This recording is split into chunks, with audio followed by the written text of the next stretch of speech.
Yeah, good morning. This is talkSPORT Breakfast with Arnold Clark's Real Sales, the UK's biggest used car sale, and it's on now. Check out arnoldclark.com.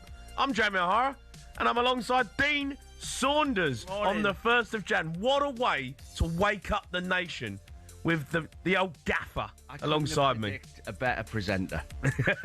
And one of my old players. Yeah. So Happy New Year. Happy New Year, mate. Everyone out there. How are you? How you feeling? You doing anything last night? No, went to bed early.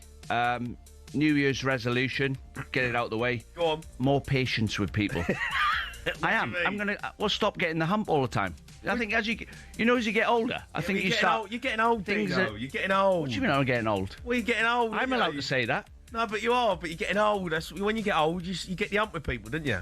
You have no patience. Yeah, like little things. I'm not going to let it annoy me anymore. You know, like people with backpacks on the tube. And aware that they're bumping into you. Yeah. So your New Year's resolution... I'm not going to get annoyed by it. Just to not let people annoy you. Yeah. That's your New Year's resolution. People walking into me in the street.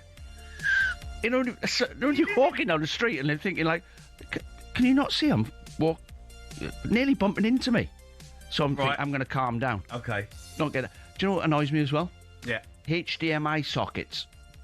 You know the back of your TV? Yeah. When you can't get it in? Yeah, go on. You can't get it in the hole. Right. Right. Honestly, I'm struggling to get it in the hole these days. I can't.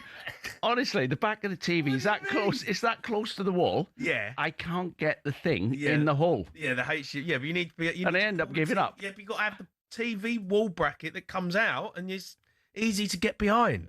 Well, you can't get them off the wall, can you? No, but if you have the wall bracket that comes off. Yeah. So I'm just not going to get the hump with people anymore. So you've got 2 years resolutions already. Because I want Dino's top 10 2026 tips today. That's what I'm looking for. What people need to do in 2026. Well, I can tell, like, things that give people a hump that you have to just let it go. You know what I mean? Is that otherwise? That's number one. Yeah. All right. Like, so number one is backpacks on the tube. People are unaware that they've got an SAS backpack on, thinking they can swivel around on the tube and knock you over. Yeah. Unaware. So that annoys me. Okay. And the HDMI sockets on the back. These little things. The HDMI socket. You must get the hump all the time. I always get the hump. I'm constantly got the hump. My missus calls me Daryl now. Because my middle name's Daryl. My middle name's Daryl, right? That's what Brazil calls me, Daryl the Barrel, right? So my missus says the nation gets Jamie O'Hara. I get Daryl O'Hara, the miserable old man who don't want to talk to anyone. What? Leave me alone. Yeah, leave me alone. Don't talk. Give me the remote. But everyone else gets Jamie O'Hara, who wants to have a laugh and is fun and is outgoing. She's like, I get Daryl the Barrel. Right. Well, we're 6 minutes into the show. Yeah. Right? It's 2026. Yeah. Change your attitude. I've heard that before. Time. I've heard that before off you. Yeah. When I was playing in midfield. How long have I been telling you? Yeah. Change your attitude. Yeah. It's not... Hey, there's two sides of football, Jamie. When you got the ball and when you haven't got the ball. Yeah. You're brilliant with the ball and not very good when you haven't got it. Get a grip. Change your attitude. Change your attitude. Dino, what a 2026 is going to be. You've got loads lined up. We're going to get stuck into Dino this morning, get all Dino's tips for the new year. Did you see any of the fireworks? Because you was in London. I watched on the TV, yeah. You was in London? Yeah, but... What do you mean you're next to the Thames? What? Did you not hear what I just said to you? People walking into me. Yeah. I ain't walking over London Bridge. You're next to London Bridge. No, I had... You didn't think, you know what? I'm in the London Bridge Hotel. You know, I'm going to have a little walk over and just have a look at some fireworks. London Bridge. You're literally 20 yards away from it. It's a death trap. You know what it used to be? You know, you used to be able to walk across the London Bridge. It sounds easy. Just walk over the bridge. Now, the silent killers out there. Bikes. Electric bikes that creep up on you. They give me the hump. Here we go. Taxis with no engine. Electric taxis. You can't hear them coming. You step off the pavement. Yeah. You're nearly in intensive care. Jesus. No. Dean, you would never leave your house. I know. Get your head down. So you sat in the London Bridge Hotel next to London Bridge. And I watched the fireworks. You watched the fireworks going off happened to on wake London up. Bridge. I happened to wake up. and they were on the telly. I watched a bit of Jules Holland. I watched, I tell you what, I watched The Salt Path, one of them documentaries about a couple who lost their house. And about murders. Yeah, something like that. I mean... Yeah, and I watched a bit of Nuremberg, the film. Brilliant. That's brilliant. Have you watched that? No. That's You brilliant. need to watch something fun, Dean. I know, yeah. Yeah. I know. You need to cheer yourself up, 2026. Well, yeah, have more fun. Have... How about that? Is that tip number 2? There you go. Tip number 2. Right, Have tip more number fun. 2. Have more fun. And tip number 1 is don't let people annoy you. Tip number 3, live for today. You never know what's round the corner. Yeah, that's very true. If you want to play golf, play golf. If you want to have a drink, have a drink. If you want to smoke a fack, smoke a fack. Oh, live for today. You're killing me. You're killing me already. Right, okay. Dino's tips all throughout the day. Brilliant. Make sure you write them down. Happy New Year to you all. talkSPORT is just what you need to kickstart 2026. The talkSPORT New Year's resolution. More goals, more games, more football, starting today. Good drop to Getty. Getty with a colour! What a moment! The games are getting fast. I think we've had games 3 days and it's been a nightmare. It's been hard to cope. Robinson's cross is a good one! And it's a header from Sasha Lukic. In towards the right, Ekatike through the legs of the goalkeeper. And he scores! Click on, it's going to be through and it's Calvert-Lewin again! Dominic Calvert-Lewin has got a new lease of life playing with an extra strike partner up top. Respite for Thomas Frank as Tottenham come out on top in this London derby. Can't really see a style of play at the moment. Space here for Thiago, who's beaten the offside trap, got into the penalty area and smashed it into the roof of the net. Voted to the back post, scores! I think Manchester City realised the importance of keep turning the screw on Arsenal. Sunderland 1, Leeds United 1. I hope we'll use the previous experience away to get better in this game. Yeah, the only place on national radio to offer live football commentary on New Year's Day is talkSPORT. So many games for you. Liverpool v Leeds. We got Crystal Palace v Fulham, Brentford v Tottenham. That's a massive game. And Sunderland v Manchester City. All on talkSPORT exclusively. Big games today, Dino. Man City away at Sunderland. Is that the pick of the bunch? Do you think that's a massive game? It's a massive game. City beat them 3-0, didn't they, in the last time they met? So, but Sunderland not lost at home. Magnificent display so far, keeping themselves in the Premier League. What's the target? 35 points, really. They're on 28. What are they on? 28? Something like that? They are on, they're on 28 points. Yeah, so... You've done some research this morning. Yeah. I'm proud of you. Man City won the last 6 games and are flying, by the way. Yeah. Doku's fit. Yeah. Good luck to the fullbacks today. He is a hamstring wrecker, isn't he? He is a If you hamstring. play right back against him or left back, whichever side he's on. A you're in for hamstring wrecker. He is, because he runs you and runs you and runs you, and he can go both sides. He's so sharp, isn't he? He's like unbelievably sharp with the ball. Yeah. Stop dead. Yeah, stops dead and then bang. On the byline, gone, pushes off. So I tell you who used to be like that, Valencia. Do you remember him? Yeah, Valencia, yeah. I remember playing against him, mate. And Rod Wallace, remember him? Yeah. He was like that. Was he sharp? Yeah, they sort of low They centre stand of you gravity. up. They got no skill. Like they're not trying to do a little step over or anything. They'll just stand you up and be like, right, yeah, I'm got in a flash. I'm going past you. And I'll never forget it when I played against Valencia, Wigan, before he signed for Man United. Played against him at Wigan. Played left back. You played left back. I played left back, against Valencia, and I didn't know who this geezer was, right? But Who's the manager played you left back? Who was it? Harry? No, it was one day Ramos. Yeah, yeah. And I thought, you know what? I'm going to stand him. I'm not going to dive in, but I'll show him down. I'll show him down the line. I thought I'll show him down the line. I backed myself for a bit of pace. I'd never played against him before, mate. I'd never seen someone move so quick in my life. By the time I'd turned, he's in the 6-yard box. I could not believe how quick he was. And he was just direct, and he'd run straight at you. If I'm not going past you, I'm going through you. And when I remember Valencia, I think that's what Doku is. Yeah. Well, if I was coaching the Sunderland players today, the fullbacks, I would say, look, right. Would you play me left back, Dino? No, not unless you want to get sacked again. No, so you got him running at you, right? So you've got to give the fullbacks a plan today. I would say, right, you've watched Doku. The left winger, say it's the left back, the left winger playing in front of you, who's on your team, you've got to get him in the right position to help you today. Yeah. You've got to stop the ball getting to him. So tell him to cut the passing line off. And when he does get it, we're going to send him down the line every time. Yeah. So we'll gang up on him. You send him, you exaggerate the show him the byline. You come and double up with me. Then you speak to the left side centre-back inside you and say, if he does come inside, make sure you get across quick. And you say to Xhaka as well, you come and help. When Doku gets the ball, leave the centre of the pitch and come over. We've got to gang up on him. Yeah, I know. He's too sharp for one of us. 1v1, he's going to cause problems for us, and Haaland's going to get crosses off him all afternoon. So we've got to try and stop the source. Yeah, but the problem with Sunderland is they got, 5 or 6 players away with AFCON, haven't they, right? And I think that's hit them hard. Well, yeah, So there's 6. And it might be a good time to play Sunderland. all 6 of them happen to be fullbacks. They knew Doku was fit. I'm going to AFCON. But no, Haaland's on fire, isn't he?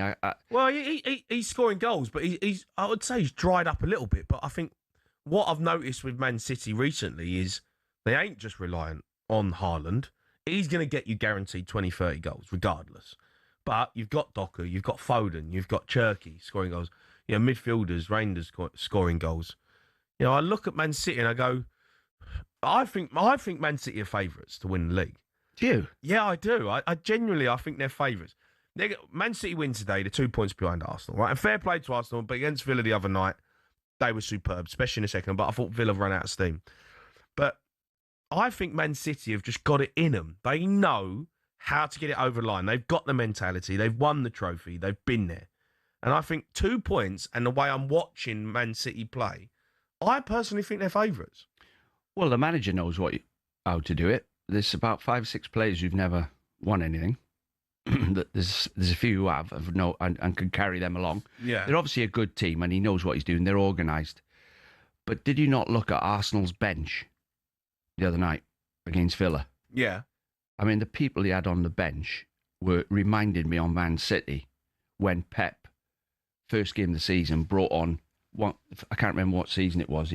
He didn't sign a player in the summer, and he brought on Sane, De Bruyne, and Grealish. Yeah. Something like that. Yeah. You know, I thought they're better than the ones you got on the pitch. Yeah. So you look at Arsenal's bench, and that bench that was sat there, I was looking around thinking all of them could be starting. So when he makes a substitution, there's every chance they're going to improve. Yeah. He's got Havertz fit. Jesus.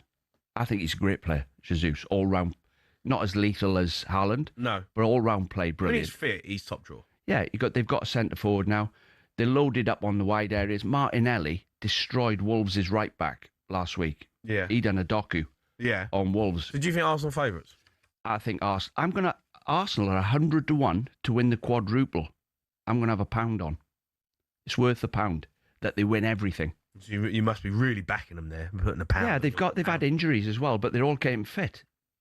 So, no, you've got to gamble what you can afford. So I'm having £1 on. But no, I don't think, obviously, it's going to be difficult to win all that, but it's worth £1. I definitely think they're going to win. They're going to win the league. I think they're going to win the league. I think just because of the squad, he spent 5 years building this team. 5 years of getting out bad characters and getting good characters in. Yeah. He's now got wingers who run both ways, who try. Yeah. And they play for the team. When he got there, he had Lacazette. Yeah. Ozil. Like players who really were just picking their wages up. Yeah. They weren't prepared to run for the side. Once you've got bad attitudes, 2 or 3 of them in the dressing room, it spreads like wildfire. You've got to get them out. Yeah. But getting them out is difficult, especially when they're big hitters. Aubameyang, trying to get him out. Getting rid of your centre forward when you haven't got a replacement. And he's told the board, I'm getting rid of him. Yeah. We might lose a few games because I haven't got a striker. Yeah. And they've obviously said to him, don't worry. Yeah. Yeah, well, they backed him. They backed him, that's for sure. You can have your say on that. You can give us a call on New Year's Day if you're up and about. Who do you think the favourites are? And if you've got any New Year's resolutions that we can put to Dino, 03 717 22 3344. But we're also going to be getting into the back pages next. Enzo Maresca, he's under pressure.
Good morning, this is talkSPORT Breakfast. I'm Jamie O'Hara and I'm alongside my old gaffer, Dean Saunders. And what we're going to do today, we're going to get Dino's 2026 tips. Out of every break, Dino, I want you to give me a tip for 2026. Oh, right, this is going to be hard because there's a lot in there. But do you know what I'm going to go with? Go on. I'm not drinking cheap wine anymore. Okay. There we go. I'm fed up with drinking a bottle of Sill It Bang. You know that cheap stuff that you wake up in the morning, you feel like someone's drilled your head. So you never know what's happening tomorrow. You might not be here forever. So I'm going to spend an extra few quid on the wine. Right, fair enough. Let's look ahead to today's back pages. talkSPORT's Tom Clayton is with us. Happy New Year, Tom. Morning, Happy guys. New Year, Tom. New Year. How are you? You all right? I'm not too bad, thank you. Do anything last night? I had a very nice sort of I have a tradition where I like to spend all my time on New Year's Eve kind of on my own. I know it's a bit of a solitary thing, but I like to reflect on the year, have a nice dinner, drink a bottle of not very good wine, and then go to sleep just after midnight. Bottle of wine. Yeah. So you sat in on your own and drunk Sill It Bang. Basically, yeah. That's my New Year. Brilliant. Perfect. And what's your New Year's resolution? My New Year's resolution is to be less flippant about Daniel Farke. Okay. Because about a month ago, I was saying Farke out. Right now, I'm Farke in. Right. So my plan is to try not to be too much like that. What do you think of his comments about, I know we'll get into it in a bit, the game tonight. He said Wirtz is an absolute genius on the back page of the paper today. So is he giving him a bit of a bum up? Is it a bit of a... I think there's a little bit of gamesmanship in there. I think Daniel Farke will be coming into this game expecting probably that Liverpool are going to be a bit better than they were at Elland Road, but I don't know. I think he'll be expecting a tough ride, and he'll be just trying to take the edge off a little bit, I think. All right, Tom, let's get into some back pages. What's on them? Absolutely. Well, we got this news last night about Enzo Maresca that he's unhappy at Chelsea, and Chelsea are unhappy with him. Basically, there's been a big fallout between him and some of the directors there. Yeah. And now we understand there's going to be talks between him and the club, and there's no guarantee that he's going to be in charge on Sunday, which is incredible. Wow. So that's only reports. Obviously, we don't know for certain. But in the back page of The Sun today, Martin Lipton, he says that Maresca accepts that the pressure of expectations from the fans, given the success of the past 20 years. Maresca feels that those demands are actually healthy and they deserve to push him forward and the club forward as well. The former Leicester chief equally insists that the demands on him and the conditions placed on him from the above are a bit too much for a top-end manager, and a top-end manager wouldn't accept that. So it's difficult because I think he sees himself as maybe the next thing. Obviously, he worked under Pep Guardiola, won the championship with Leicester City, came up, and he's done a decent job. You know, he's not exactly... He's won the Club World Cup. Exactly. You know, it's a trophy that, you know, with respect, it's a major honour. Yeah, exactly, yeah. Whether you think it or not. Exactly. So I think he does demand a bit of respect, but at the same time, is he right to bring this up when potentially we might be seeing, you know, the back of Pep Guardiola in the summer, and there might be a bit of a tainted, you know, are we going to see him going and being his predecessor there or his successor there? I'm trying to, as a manager myself, I'm trying to read between the lines what's going on. Obviously, we don't know everything, but he's made so many changes to the team this season, over 100, I think. It's getting close to 100. I watched the Aston Villa game the other day. Yeah. Honestly, for 45 minutes, I thought, Chelsea, that's it. He sorted it. Yeah. They had down the right-hand side, they had Neto, Reece James and Palmer, destroyed Villa's right-hand side. Yeah. Down the other side, they had Cucurella and Garnacho doubling up on Villa's right back. Yeah. Through the middle of the pitch, they look solid. The two centre-halves look solid until half-time. Ollie Watkins comes on just after half-time. Yeah. Completely different game. I know. But I'm watching the game the other day to Bournemouth. This is what he's probably complaining because he hasn't got enough experience. Yeah. Because young players make mistakes both ends of the pitch. Garnacho is marking both players from the long throw. Right? So the throw's gone in from Semenyo and it's got flicked onto the back post. I'm watching the back post because I used to go over this every day with the players. Long throws, you can concede a goal, but players ball watching. He's let Brooks get inside him twice. I think it was Brooks got the other one, but he let his man. Yeah. Why is Garnacho even in his own box marking from long throws for a start? Because they let you down. Wingers let you down in your own box. Yeah. And if you make that many changes to your team every week, how do you ever get organised so you can keep clean sheets? And this is the thing. So we're seeing this with long throws because there's quite a few. Obviously, it's become a trend this season, and it's become a very physical aspect of it.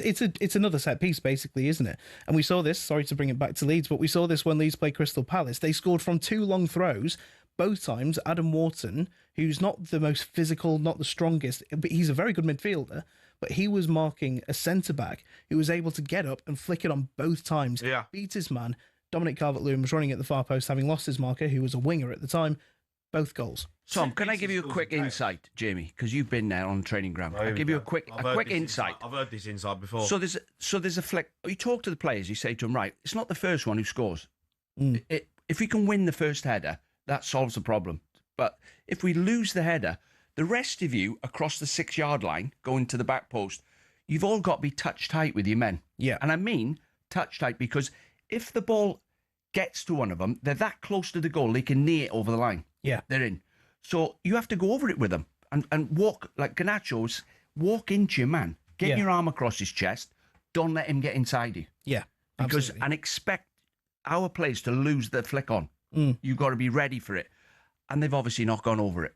Yeah. Or he's not listened. Or he's training over there because there's that many players on the training pitch and he's not listened to any of it. And then he comes in the team and lets you down. Yeah. Anyway, looking at the rest of the back pages, we'll move on to the Star and the Express. And this is Pep Guardiola. Why are we still waiting? Bit of a frustrating one that not just Pep Guardiola's been, but also the rest of the world of football. Yeah. This is over City's FFP stuff. We're now entering a 4th year of this happening, which is crazy. Bear in mind, these charges were initially brought up in February of 2023. And we're still waiting. Even Pep Guardiola is now mentioning it. Yeah. And my kind of thought process is if this is weighing on Pep Guardiola now, is this also weighing on the players at the club? Because they must see the outside noise. They must see social media. Do you not think so? No, as a footballer, it's nothing to do with you. You just get on with your game. Yeah. I mean, to be fair, what will be. They can't control anything outside, and footballers are very just tunnel visioned. They can't control what goes on off the pitch, what goes on the board, what goes on behind the scenes. No, is it just lawyers delaying everything? Expensive lawyers who know how to delay. Well, we've been told time and time again, the decision is coming imminently. We're going to get it really, really soon. We're going to find everything out. And then all of a sudden it goes silent. We don't hear anything for another 6 months. And then, it comes up again. People are bringing up. I mean, it's this whole whatabassery on social media. You see people all the time saying, what about the 115 charges? What about this? What about that? And I think people are frustrated, especially if, Man City come back and win the title again this year. It wouldn't surprise me if that question comes up again this year. But there is 115 charges. That means 115 cases. Yeah, absolutely. So there's a lot to get through. I must stress as well that City deny any wrongdoing in that situation. Yeah. One last one for you this morning, gents, as well.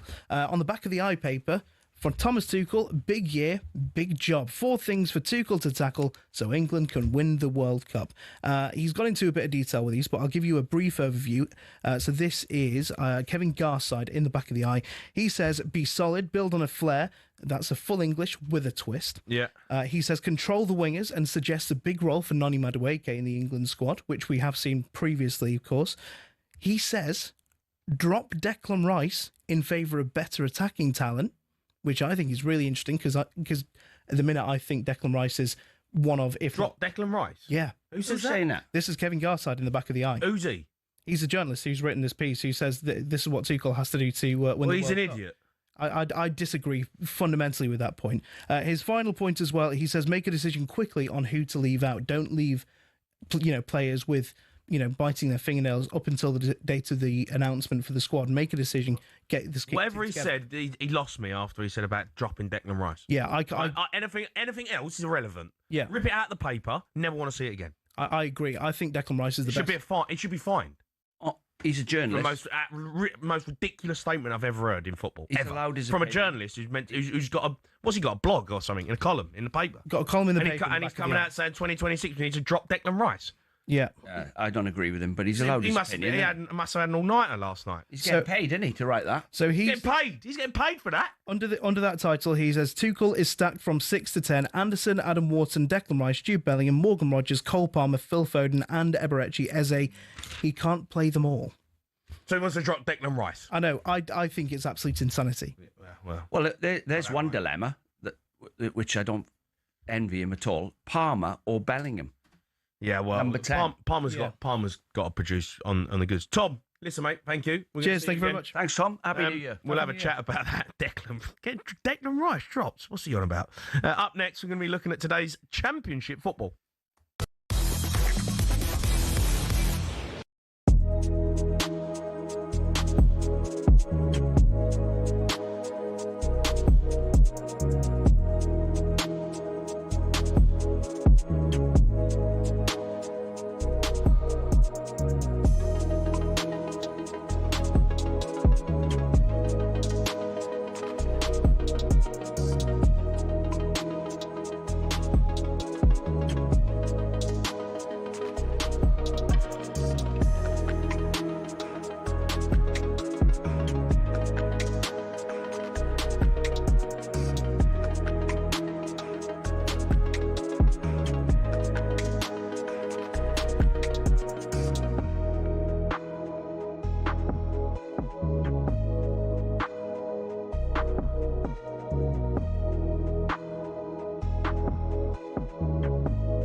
League teams have got a load of crazy nicknames. Ever wondered where they came from?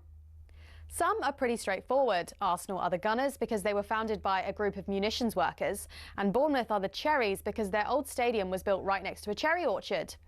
Then there's Everton. They're dubbed the Toffees, but why? Well, because when the club was formed, just down the road there were 2 local toffee shops. Ipswich Town nicked their nickname off their opponents in the late 90s, Birmingham. The term Tractor Boys was chanted as a way to tease the team about their farming background, but they started using it themselves as a way to cheer on the team in victory instead. Take that, Birmingham. Let's head to Leicester, famous for more than just a red, well, orangey cheese and Jamie Vardy. Leicestershire's also the birthplace of fox hunting, hence the Foxes. Crystal Palace's nickname came from an extreme makeover. They were having a nightmare run in the 70s, and when they were relegated, their manager, Malcolm Allison, wasn't having it. I know what'll make us better, he thought, a new nickname. The Strong and Deadly Eagle sounded like a pretty good bet. And there's more to that story. Brighton used Palace's nickname to inspire their own. Ooh, bird, they thought. Let's just pick a different one for us.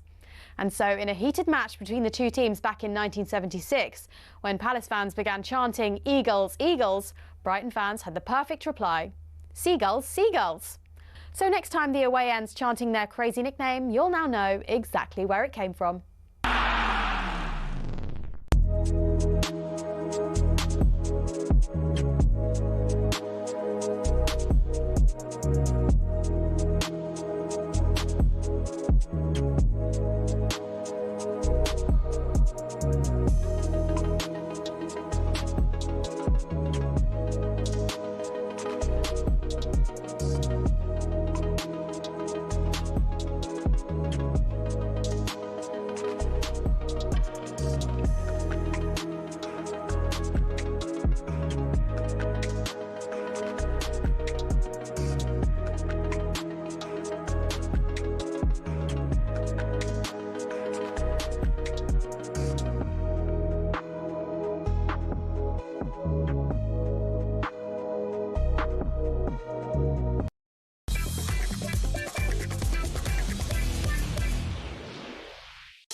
Yeah, good morning. This is talkSPORT Breakfast. Me, Jamie O'Hara and Dean Saunders. Every hour, we're going to give you our off-the-cuff specialist, Dean Saunders, 2.5 minutes to call the fate of 5 Premier League clubs for 2026. 30 seconds for each time, Dino. By around 11:40, you've had your say on all 20 current sides, and their fates for the year ahead will be sealed. How am I going to do that? I don't know, mate, but you've got a lot written down. Yeah, well, let's just... You're good at winging stuff. Why don't we just go on, keep on the tips? Well, go on, give me another tip. Another tip for I want for to know. next I want year. a 2026 tip. I'm not eating pompadums anymore. They fill you up. Okay. You come to your main course and you end up leaving What's it on a a plate. pompadom? Pompadom. Oh, no, it's a How do you say it? It's a Pompadom. Yeah, not a pompadom. Is it a poppadom? It's a or pompadom. Right. Yeah, they're lovely. Poppadom. Yeah, they're lovely, but they fill you up. I'm not eating them anymore. Okay, so that's cutting it out. And you wake up in the morning and your stomach's hanging over your belt. Yeah, I've felt like that for a while, to be fair. Right. All right, there's another tip. If you're ready, DJ John, hit the timer and we're going to go. Brentford. Yeah. Doing great. Keith Andrews at the minute. Targets 35 points. Lost a few players, but I think he's doing enough. Set plays are unbelievable. Good attitude right through the club. Yeah. Thomas Frank deserves a lot of credit for what's going on there now. Playing them tonight, isn't he? Today? Yeah, they are. He's going back there today, 9 years at the club. So Brentford will finish mid-table, but every time they stay up, for me, it's a bonus. Yeah, I agree with that one. Yeah. All right. There you go. That was pretty easy. Oh, there you go. Burnley, not scoring enough goals. I think Fleming's strikers not getting enough goals. They're letting goals in. Not like they were last year where they were watertight. Yeah. They've got 12 points. They've got to get 23 points from somewhere. And for me, right now, they need someone who's going to bang some goals in from not scoring enough goals and actually making chances but missing. So, do you change the gun or do you change the bullets?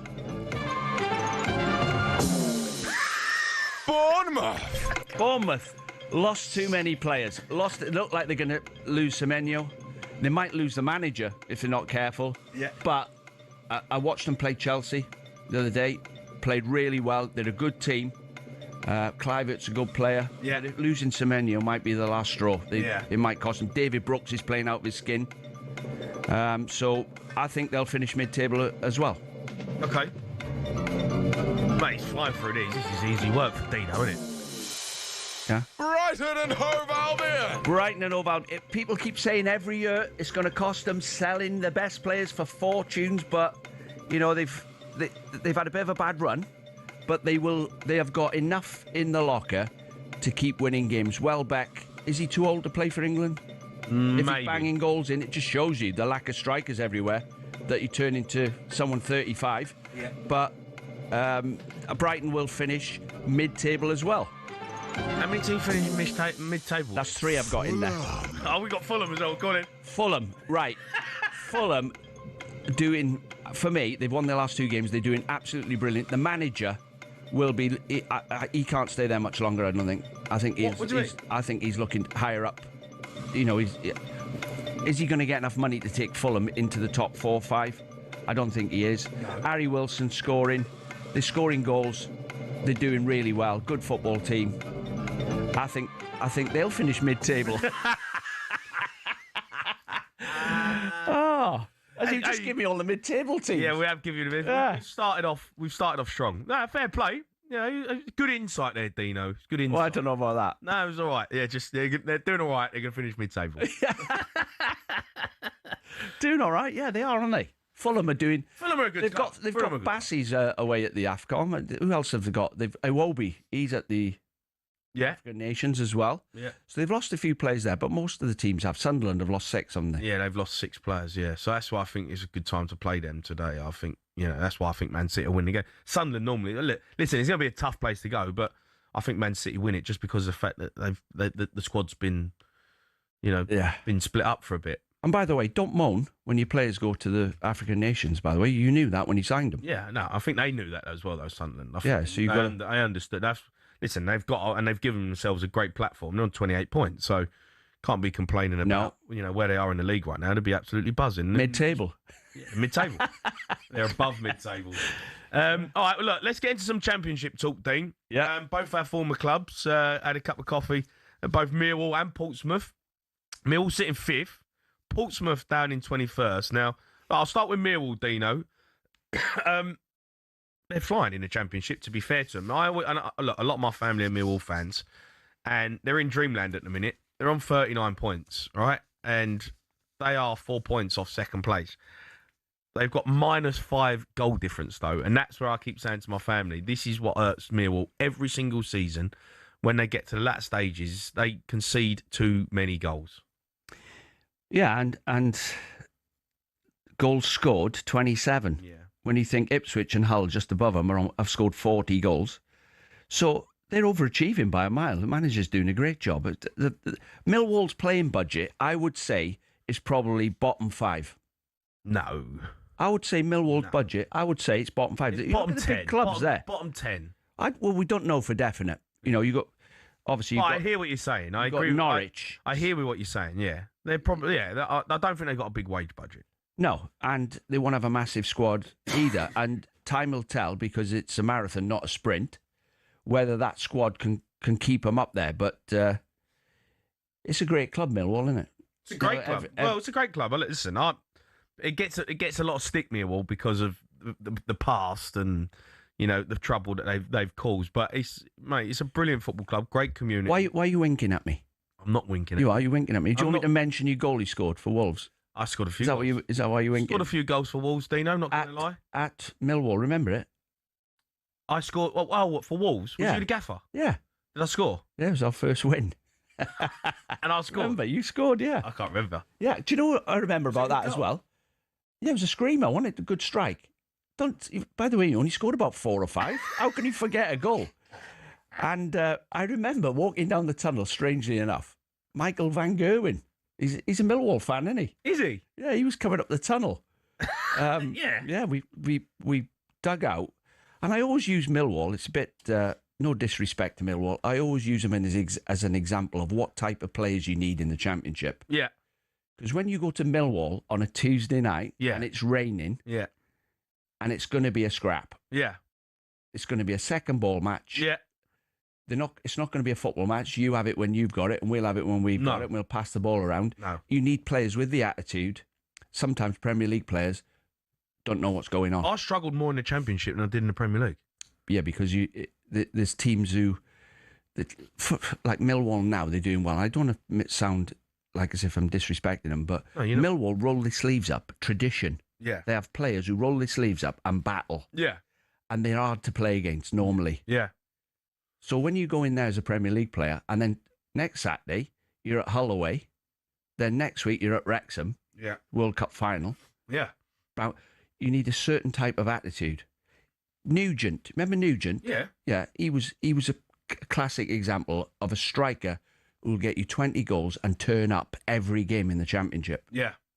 Might not be, good enough to keep his place in a top Premier League team, but in the Championship, he turned up, worked his socks off, jumped for headers, tried to hold the ball up every week. Yeah. So Millwall, doing great, aren't they? No, fair play to them. They're doing great. They really are. Portsmouth, one of my other teams that I loved being at. They're struggling a bit this season. They've picked up, they've sorted themselves out a little bit, but they're 21st in the table. Now, I love Portsmouth. They're a great football club. Great people down there. They can't afford to go down to League One. They have got to find a way. Oh, Norwich City, Dean. They're 23rd in the table. What has happened to Norwich? I'll tell you what's happened. They've come up to the Premier League, got relegated, come up again, got relegated again, didn't get up again, didn't get up the next year. Parachute payments run out. Now you're on level terms with everyone else, struggling for cash. Still got players on the books earning too much money. Mm-hmm. And then it's that one where the players start wanting to leave for different reasons. Yeah. Can you get me out of here? Yeah. And instead of all rowing in the right direction, now it's all pointing the finger at each other. Yeah. It's not me. I don't want to be here. Do I have to play? Can I just lay on the treatment table for a bit? That's what's happening at Norwich. I think they've just run out the parachute money. Yeah, maybe. They've had to offload players. I can't believe I'm watching them down there, though, because, if you think of a proper, decent Championship club every year, Norwich City are always that team. It's crazy that they are where they are. Right, still to come on breakfast. Superstar Breakfast preview on talkSPORT with Travis Perkins. Download the new improved app to easily manage your accounts and quotes.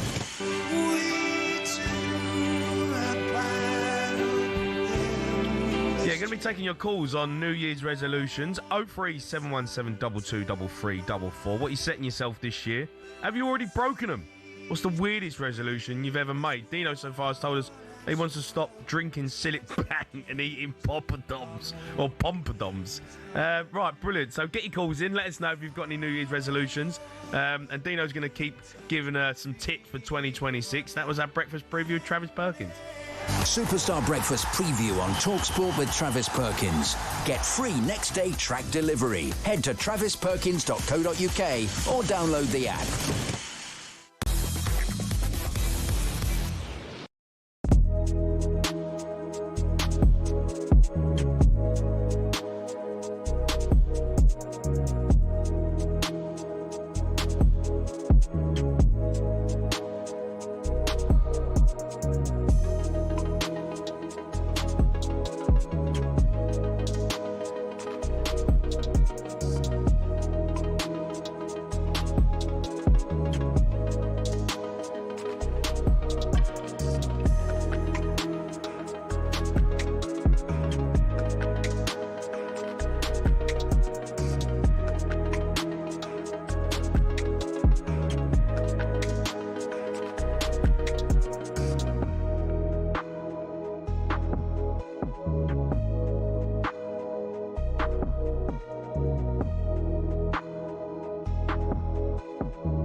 you, Leeds. You are listening to Talk Breakfast.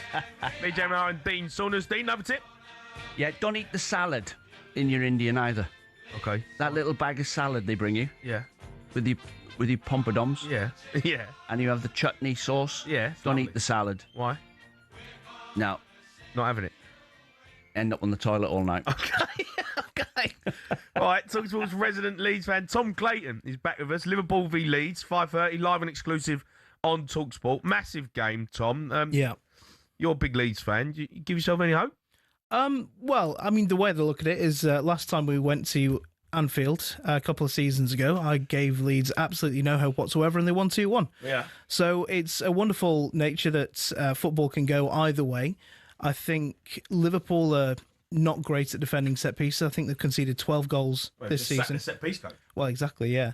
And then Leeds, they literally scored 4 in one game from set pieces a couple of weeks ago. So I think there's definite hope for Leeds, but I'm not as hopeful necessarily as I would be going against another team. I mean, going to Anfield is always going to be difficult, regardless of whatever form Liverpool are in.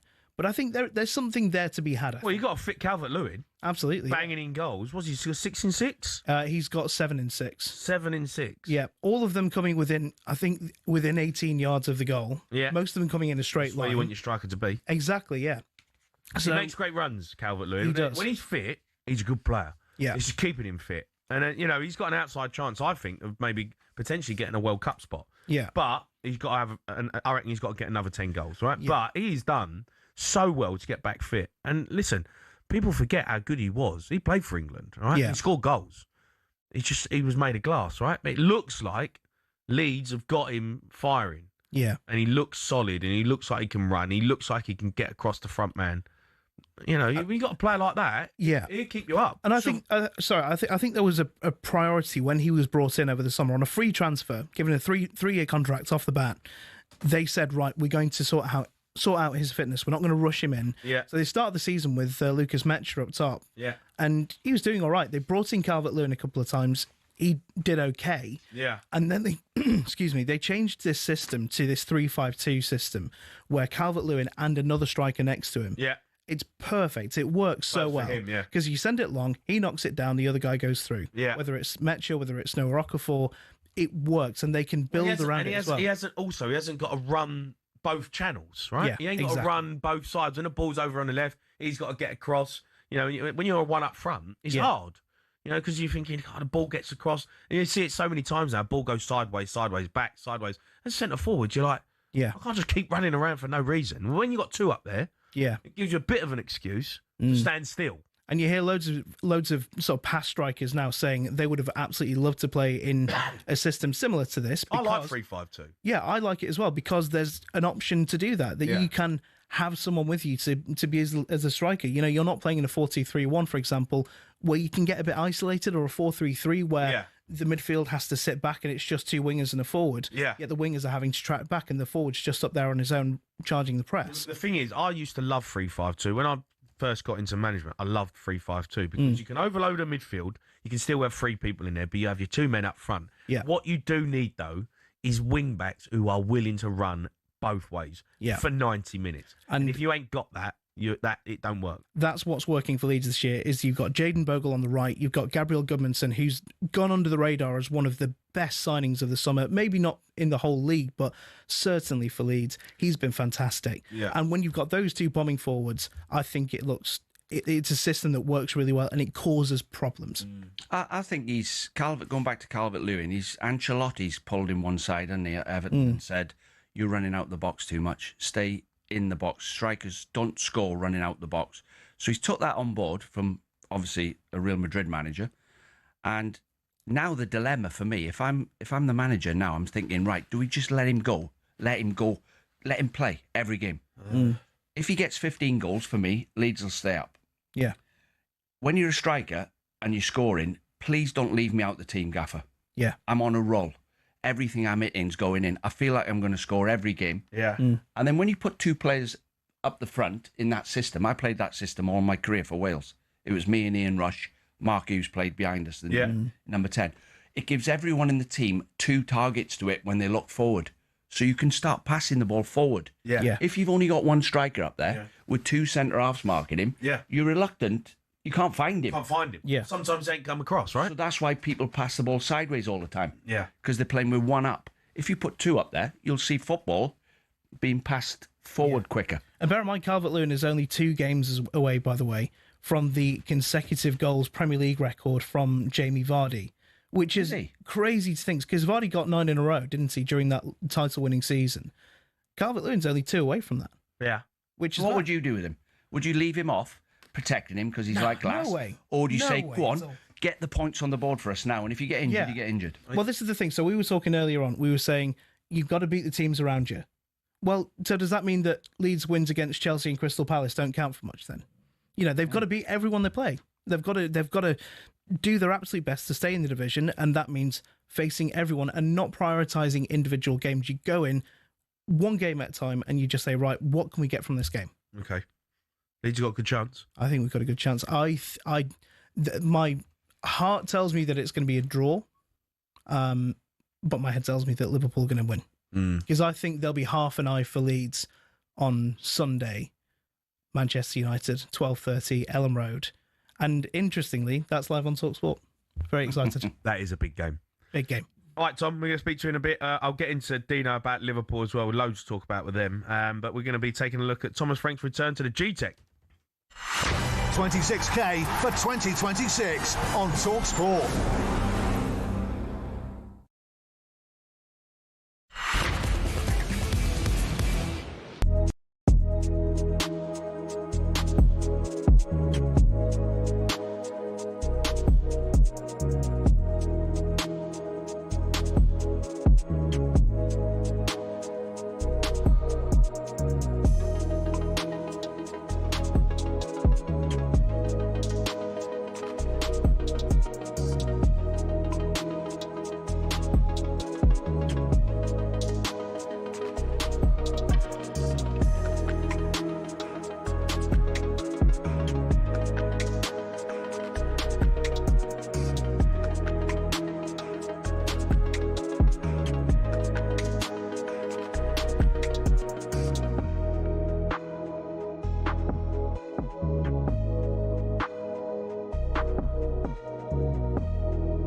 Formula One. It's a sport often seen as insular and elitist, but it's seen a meteoric rise under its owners Liberty Media, not only in popularity and viewership, but in the ability to almost print money.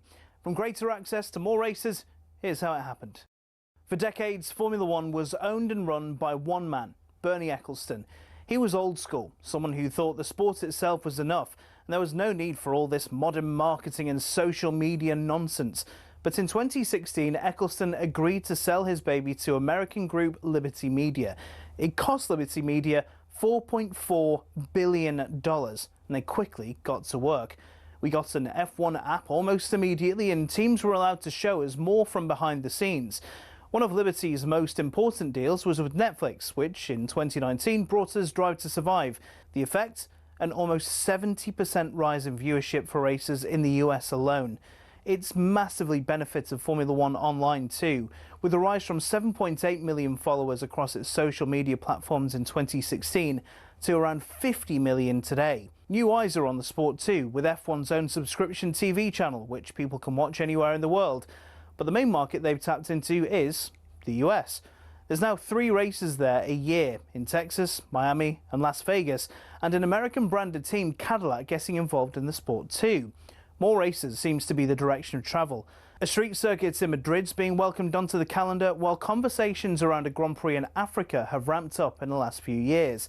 More big events could be in the offing too, after the massive F1 75 season launch event in London in 2025. 7.5 million people tuned in to watch it live across the social media channels, and that doesn't include the viewing figures for where it was broadcast on TV in certain countries. It seems Liberty will do whatever they can to grow the F1 brand. Their efforts have been worthwhile too, with Forbes valuing the sport at $17.1 billion back in 2023, almost 4 times more than what they bought it for in 2016. Not bad, considering it's seen as a sport where people just drive around in circles.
Yeah, happy 2026, everyone out there. This is TalkSPORT Breakfast with Arnold Clark. Save on your next car in the real sale. It's the UK's biggest used car sale. I'm Jamie O'Hara, and I'm alongside my old gaffer, Dean Saunders. Loads on the way for you this morning. We continue to go with Dino's New Year's resolutions. We're taking your calls as well. If you're out and about, give us a call, 03717 223344. Let us know what your resolutions are. Now, though, going to focus on Spurs.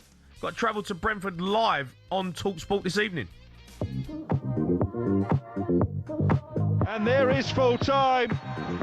Respite for Thomas Frank as Tottenham come out on top in this London derby. Crystal Palace 0, Spurs 1. One thing for sure, you're not going to play 38 perfect games. You play at least 10 games. Everybody's just a nice guy, yes, but you know, nice guys in football doesn't win anything, by the way. I can't really see a style of play at the moment. We need to spend in January, big time. There's something just not right in the team. We don't have the players, mate. I'm not a massive Thomas Frank fan. I think he's a great person. I just don't like his style of football. Comes out towards Odobert, whose first time shot takes a deflection, it's in, and Richarlison scores. He scores the winner. Well, hook or by crook, you got to win, right? If you get over the line, that's what matters, right? The 3 points is what matters, and that's what I've always said. Creates, I think, an unstable environment, and I think it's not ideal for Thomas Frank. The 9 years I spent in Brentford, almost 7 as a head coach. Of course, when the first whistle goes, there's only one aim. Yeah, the jury's still out on Spurs boss Thomas Frank. Before I get into a bit of Spurs, we've been doing Dino's top tips of 2026. What one? You got another one for us? I forgot this one, the most important. Hole more putts. Hole more putts. It affects my mood. Yeah. The whole day. Spoiled. Yeah. To get it in the hole more. Yeah, like I'm putting some days. I feel like I've got a live anaconda in my hands. Over the ball. So I'm never going to hold a putt. So I got two routes. You never know what it feels like to have an anaconda in your hand, mate. Well, I've gone down the Dan Grave route. Yeah. He's given me a lesson for free, Dan. Did he, yeah? Yeah, brilliant. Yeah. So if you chip it closer, obviously you're going to hold more putts, honey. Okay. So chip it So closer it's and a hold more combination of getting my chipping Yeah. and my putting stroke right. Okay. And then it's self-belief. But if I've got to start holding more putts. It's spoiling my life. Yeah. I'm not exaggerating. Spoiling my life. Yeah. You love golf. I'm out there every day. Yeah, you're right though. You're a steady golfer, Dino. You're a steady Eddie. Well, now Now you brought the subject up. Well, you're a steady Eddie. You need to find a sport you can beat me at. I know. Fancy a bit of paddle? Paddle? Yeah, paddle. Love a bit of paddle right now, mate. ACL, mate. ACL. I got an ACL. That paddle would see me right off. Yeah, I'd beat you. What do you mean you'd beat me? But I'd be in a wheelchair for the rest of my life if I played paddle. Dino, you think you could beat anyone at anything? Well, I'm looking at the darts and I'm thinking, I could have got the last 16 there. I'm not saying I'd win it, but I'd have done some of them. You kill me. All right, hold more putts. That's Dino's 2026 tip. Right, let's talk about Spurs. Thomas Frank, Dino. Yeah. What have you made of him? Well, he's gone. He was at 9 years at Brentford. 2 was like an assistant, wasn't he, I think, and then he got the manager's job. He's created a culture at Brentford where everybody works their socks off. He had 2 good strikers there in Bomo. Did he have Ollie Watkins as well for a bit? Not he sure, might have had Ollie for a bit. Maybe. In Bomo and Ivan Toney. Yeah. And they Wissa. get goals. Wissa. Yeah. There's another one. And he created... I mean, Brentford, really, it's a miracle they're in the Premier League.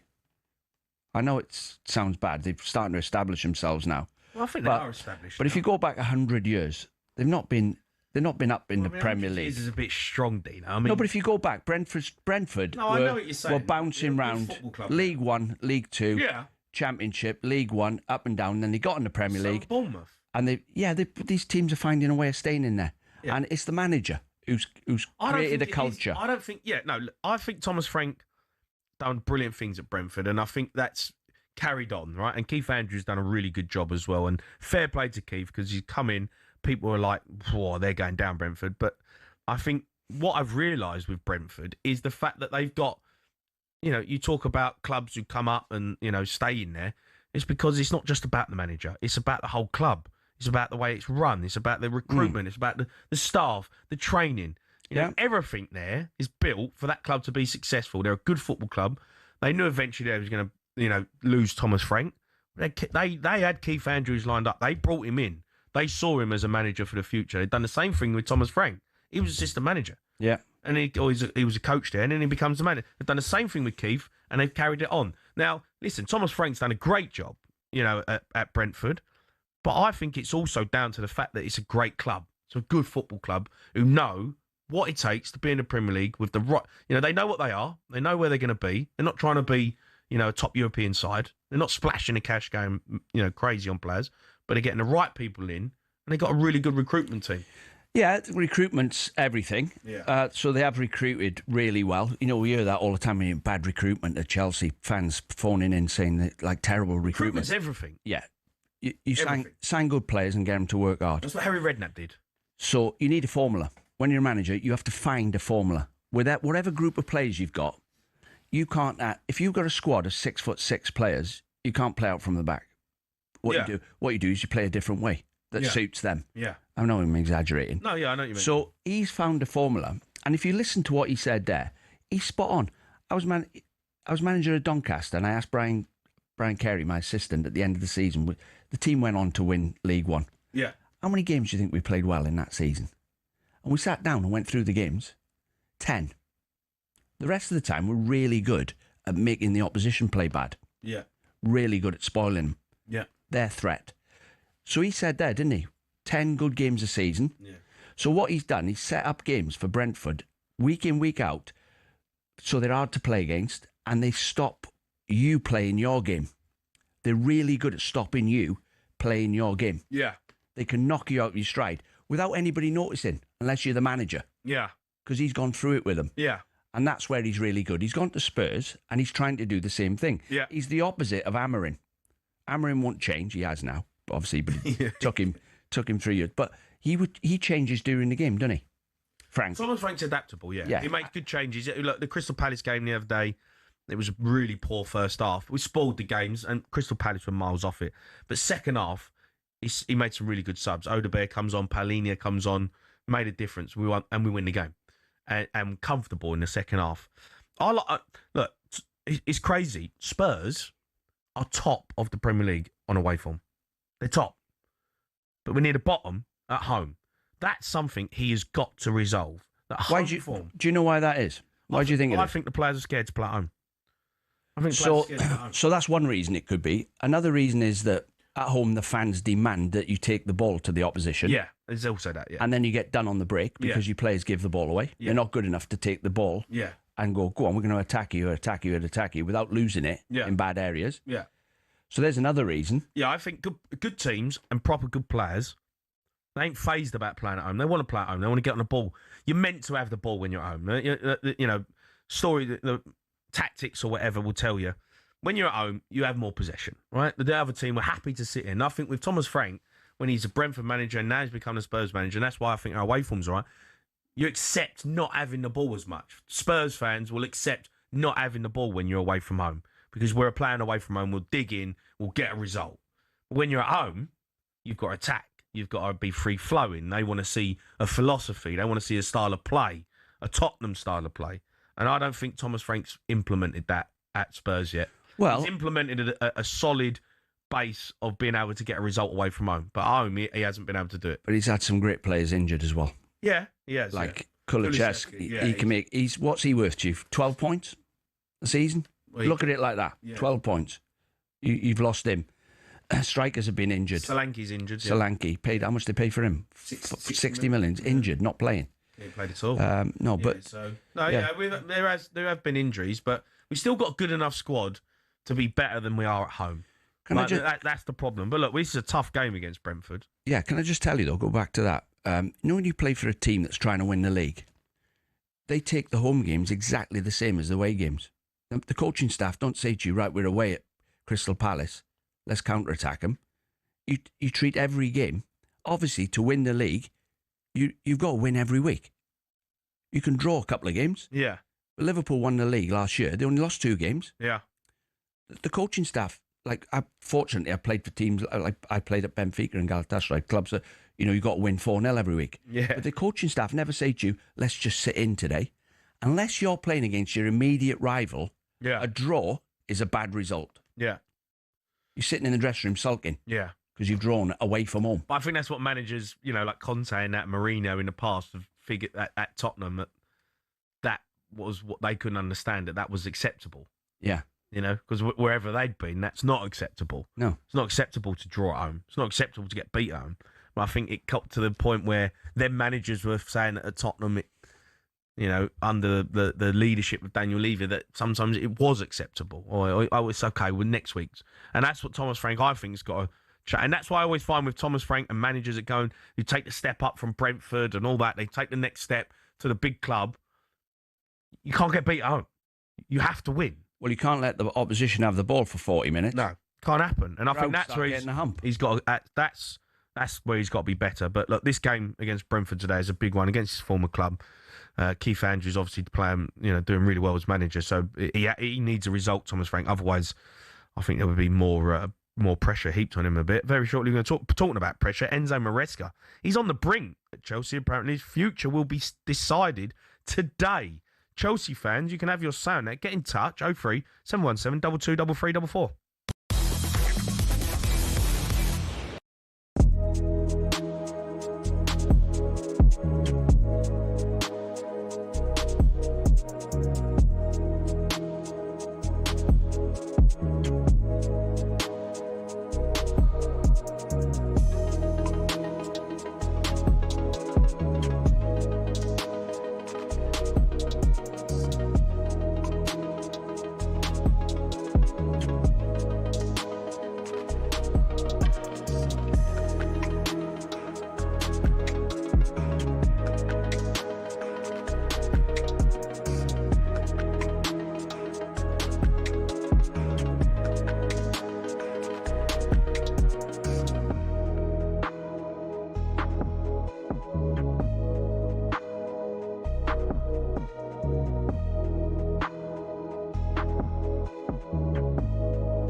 Yeah, good morning. You are listening to talkSPORT Breakfast. Me, Jamie O'Hara, Dean Saunders. A story from the papers this morning.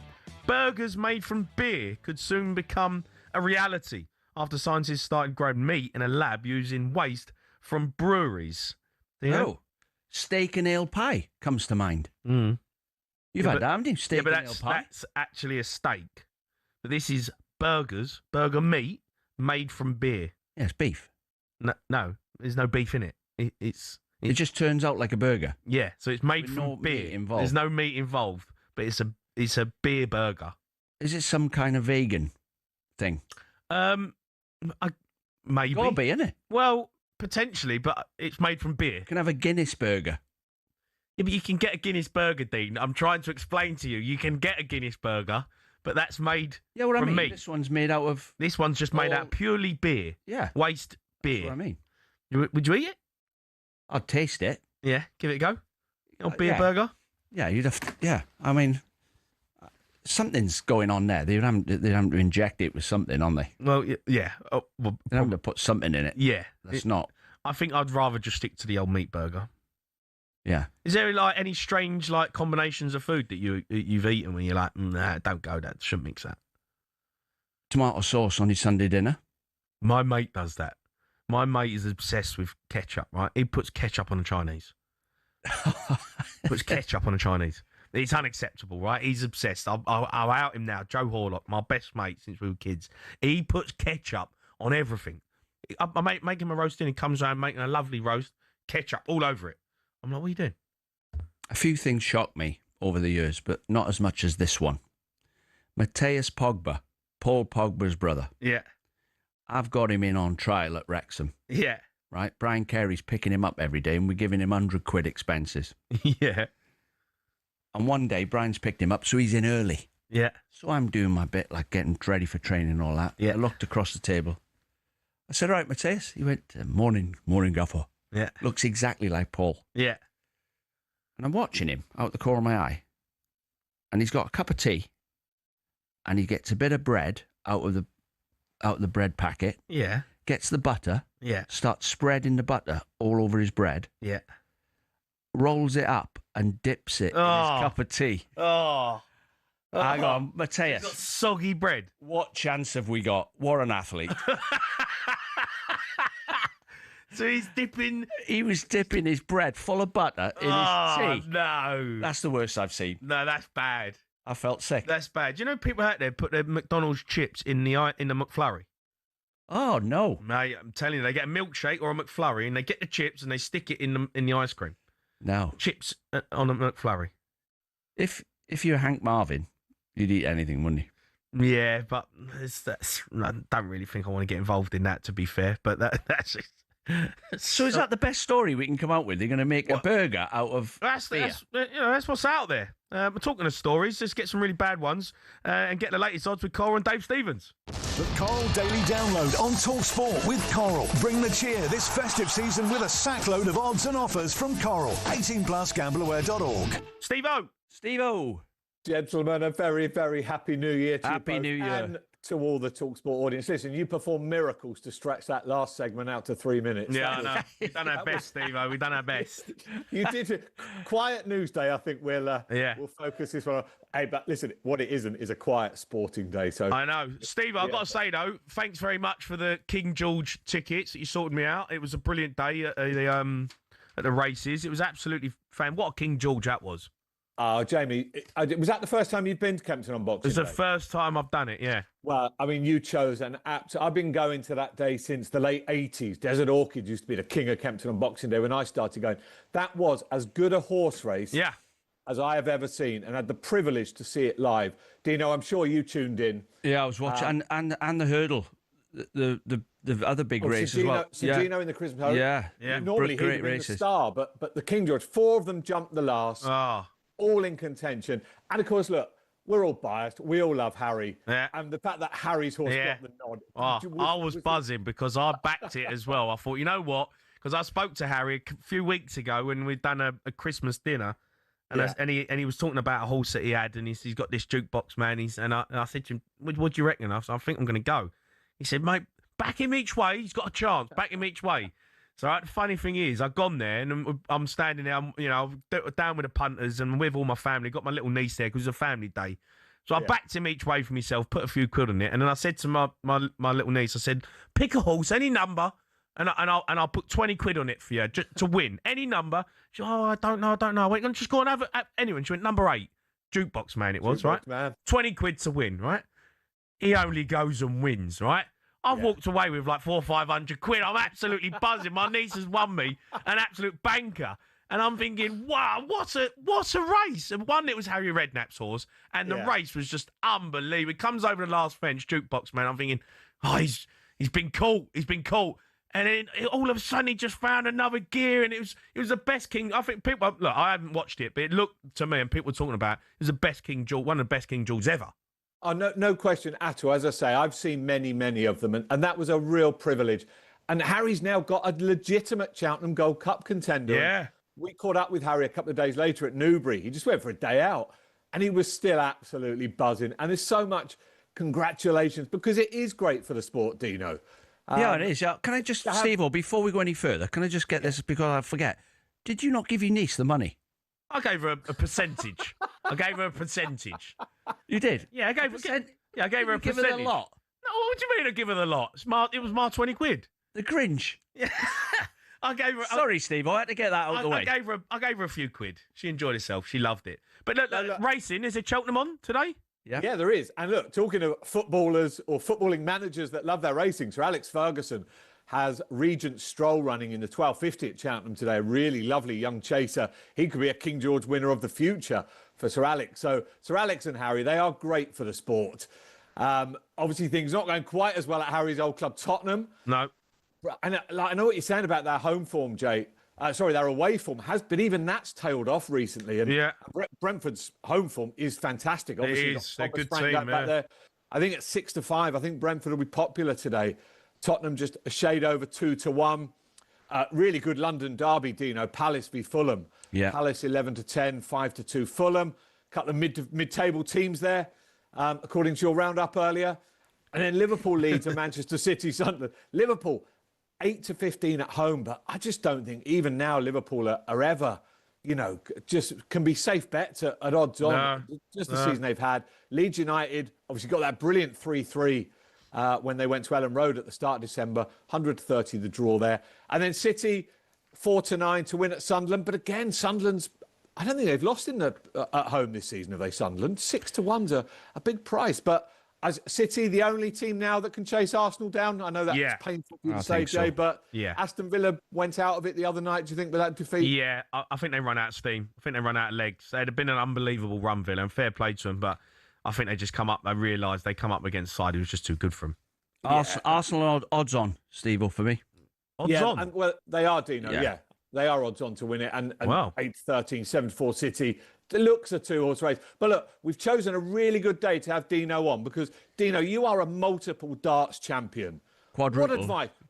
What advice have you got for Luke Littler as he goes into his quarter-final this afternoon? Give him the Dino pearls of wisdom. Well, I was just looking. I've gone into it. We've got first game's Johnny Clayton, who's Welsh. I'm hoping he's going to beat Searle. Then we got Anderson against Hood. 11 doubles on the bounce. Unbelievable. Yeah. Then you've got Littler's game. And Luke Humphries plays Van der Veen, or Vane, how do you pronounce his name? Yeah. That's tonight. So I've been looking at their averages. And once again, Luke Littler and Luke Humphries, their averages are way above everybody else's. Yeah. Johnny Clayton's 90-odd, but Luke Littler's over 100. He was he was 109 or something the other day. It was ridiculous. Yeah, and I think the cream always comes to the top. Yeah, look, I mean, most of these games are close. Johnny Clayton, 11-10 to beat 8-11 shot Ryan Searle. Gary Anderson's favourite, 2-5 to beat Justin Hood. And Luke Humphries, Van Veen is close, 4-6 Humphries, 5-4 Van Veen. Obviously, Luke Littler is unbackable. He's 33-1 on. Your niece isn't going to get rich back in Jay, but he's a phenomenon, isn't he? And he's odds on to win this 4-7. But do you know any plans to turn professional darts in 2026? He said he reckons he could get to the quarter-final. I think I might. This might be a bit too far for me. Bit of a stretch. The last 16. The last 16. I could have knocked a few of them stragglers out in the early rounds, but No, Steve, I'm thinking of hanging my darts up. He's had enough. There's more to life than darts. What more can you achieve in the sport, Dino? I've achieved a lot, unless Eddie Hearn comes out of the woodwork and says Saudi Arabia, yeah, would you play in the league over there? Yeah. Then I'd sprint to the airport. Okay, yeah, I bet you would. For a £1 note. Steve-O, you're a star, mate. Thank you. Thanks, Steve-O. Cheers, fellas. Have a good one. All right, that was a look at the latest odds. All thanks to Coral. 18+, we're going with .org. The Coral Daily Download on talkSPORT with Coral. Bring the cheer this festive season with a sackload of odds and offers from Coral. 18+, gambleware.org. Right, up next, we're going to get the very latest on Enzo Maresca's future. Apparently, he's going to be decided today.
League teams have got a load of crazy nicknames. Ever wondered where they came from?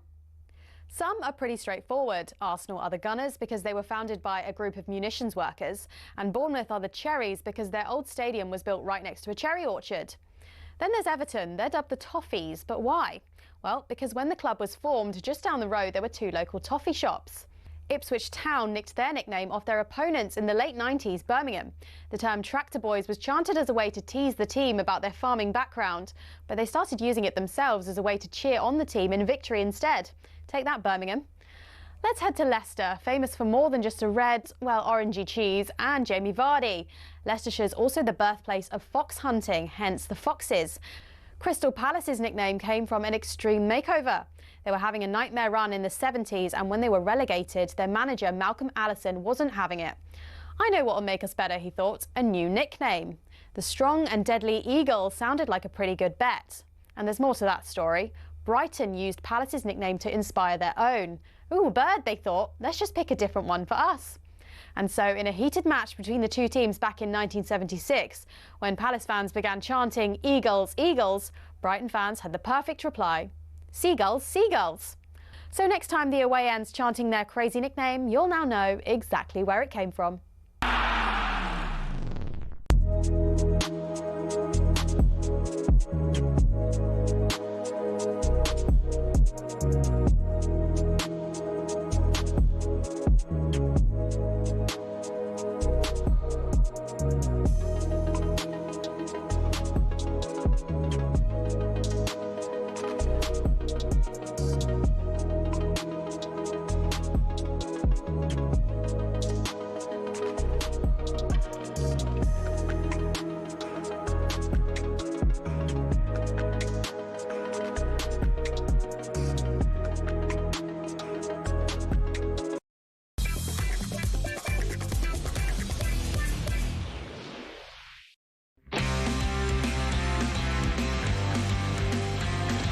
Yeah, good morning and Happy New Year to everyone out there. This is talkSPORT Breakfast. Me, Jamie O'Hara and Dean Saunders. Arnold Clark's Real Sal. There's huge savings to be had on over 20,000 used cars. I'm alongside the old gaffer, and you've got another 2026 tip. Yeah, this is a bit unusual, this one. Go on. But I learned a harsh they've lesson. been unusual already, to well, be this fair. is harsh. Last year, didn't do my preparation when I was planting my vegetables. Okay. In the garden. Yeah. So, 5 Ps. Proper preparation prevents poor performance. Okay. So, you've got to do more preparation on the soil, covering them up so the frost don't get them. Okay. Putting the right fertiliser on them. Right. And that'll see you through so you get a nice crop. So you get a nice crop of veg. Yeah. As Bobby Gould said to us before we played Holland away. Yeah. Lads, the 5 Ps. Proper preparation prevents poor performance. Okay. We got beat 7-1. Right, back in the sun Bobby. this morning. Enzo's ready to quit. Enzo Maresca is prepared to quit Chelsea. Martin Lipton writes, after a massive fallout with the board, it's understood that the Italian's future is set to be decided today. Joining us now for more of this, talkSPORT reporter, man well connected at Chelsea, Ben Jacobs. Right, Ben? Morning, Good Ben. morning, Happy New Year. Happy New Year, Ben. What's going on at Chelsea then? Well, as we broke last night on talkSPORT, Enzo Maresca was not sick, despite reports and even his assistant, Willy Caballero, saying that was the case following the 2-2 draw with Bournemouth. And instead, Maresca decided not to face the media because he's deciding what his options are and ultimately his future at Chelsea. But this is, of course, two-way, and it's not solely in Maresca's hands. From his perception, he doesn't feel protected. And there's kind of a line that he feels certain people within the project have crossed in terms of interfering with the football side of things. That's his view. Chelsea insiders have a different story, and their belief is that Enzo Maresca is maybe using the media to drive himself out of the football club, and maybe there's a feeling from some within the Chelsea board that they have actually backed their manager. They didn't sack him during a poor festive period last season. They handed him a 5-year contract. So there's clearly two different sides to this story, but the reality is that both parties can't get on the same page. And as Enzo Maresca continues to speak publicly, Chelsea's board are infuriated by that. And results haven't come. 1 win in 7 Premier League games. So there's now going to be a board meeting today to discuss Enzo Maresca's future. And my understanding is that his likelihood of managing against Manchester City on the 4th of January is now in doubt. So we may get developments regarding his future later today. I mean, unbelievable, really, because I think he's done all right, Enzo Maresca, you know, with a team who with lots of changes, you know, constantly selling players, buying players, and, you know, wins the Club World Cup, you know, finished, 4th last season, and, you know, wins the Europa Conference League, and he started, it's only a few weeks ago, we were talking about Chelsea being title contenders. They beat Barcelona 3-0, played really well against Arsenal, and then they've dropped off and fell off a cliff, and now we're talking about him leaving. Basket case of a football club, really, Chelsea, isn't it? Yeah, I think that Chelsea's project is ambitious and it requires breaking a few eggs to make the omelette. But what we're finding, if you look historically, is all the managers that have come in have had a slightly different football vision to the project. And of course, Chelsea stand by their project, and you can argue, on the one hand, Maresca delivered silverware, but perhaps Chelsea's hierarchy would counter and say it's the project that moves forwards, that gets the gold badge on the shirt, that wins the Conference League, that qualifies for the Champions League. So they're looking to kick on. And at the moment, the form of Chelsea has them pretty much where they were a year ago, and they're moving backwards in the league table. So big decisions have to be made, and some cutthroat ones potentially. And I think if Maresca leaves, he'll feel hard done by, because perhaps he would argue that the project didn't allow him to manage as freely as he would have liked. And Chelsea will probably counter again and say the project's full of proof and will continue to move on. And if a manager outstays his welcome after doing some very successful things, you find another manager. And there's the likes of Liam Rosenior at Strasbourg, who was always viewed as a long-term option for Chelsea. Do they turn to him now if Maresca departs? Oliver Glasner is appreciated, and Roberto De Zerbi has admirers as well. Did you say Liam Rosenior? Yeah, at Strasbourg. That's get the Chelsea job. Well, I mean, it remains to be seen whether we can link him at this point should Maresca leave. But the Chelsea belief is anyone at Strasbourg, a coach, a manager, a player, has the potential, if they do well, to climb up the group. So Rossini is someone that Chelsea's hierarchy and those within Blueco think has done a good job. And there is a possibility, if there's a vacancy at Chelsea, whether now or in the future, that he'll be spoken of. Then there's a more experienced manager like Oliver Glasner, expected to leave Crystal Palace at the end of the season, could therefore be persuaded potentially to take a job mid-season for the right project. And Roberto De Zerbi, I'm told, particularly by those at board level at Chelsea, has always been someone that they have admired. But that would be fascinating if it develops, because he's the kind of manager that wants football autonomy, much like Enzo Maresca. Yeah. Do you know what, though, Ben? Like, looking from the outside, right, they've spent over £1 billion on players. Maresca won't get a better job than this. Really, looking from the outside, you think, well, I can't argue. You give me £1 billion. I'll get a Man City job. Yeah, but in the future maybe. But right now, I think Chelsea's a good job for him. Yeah.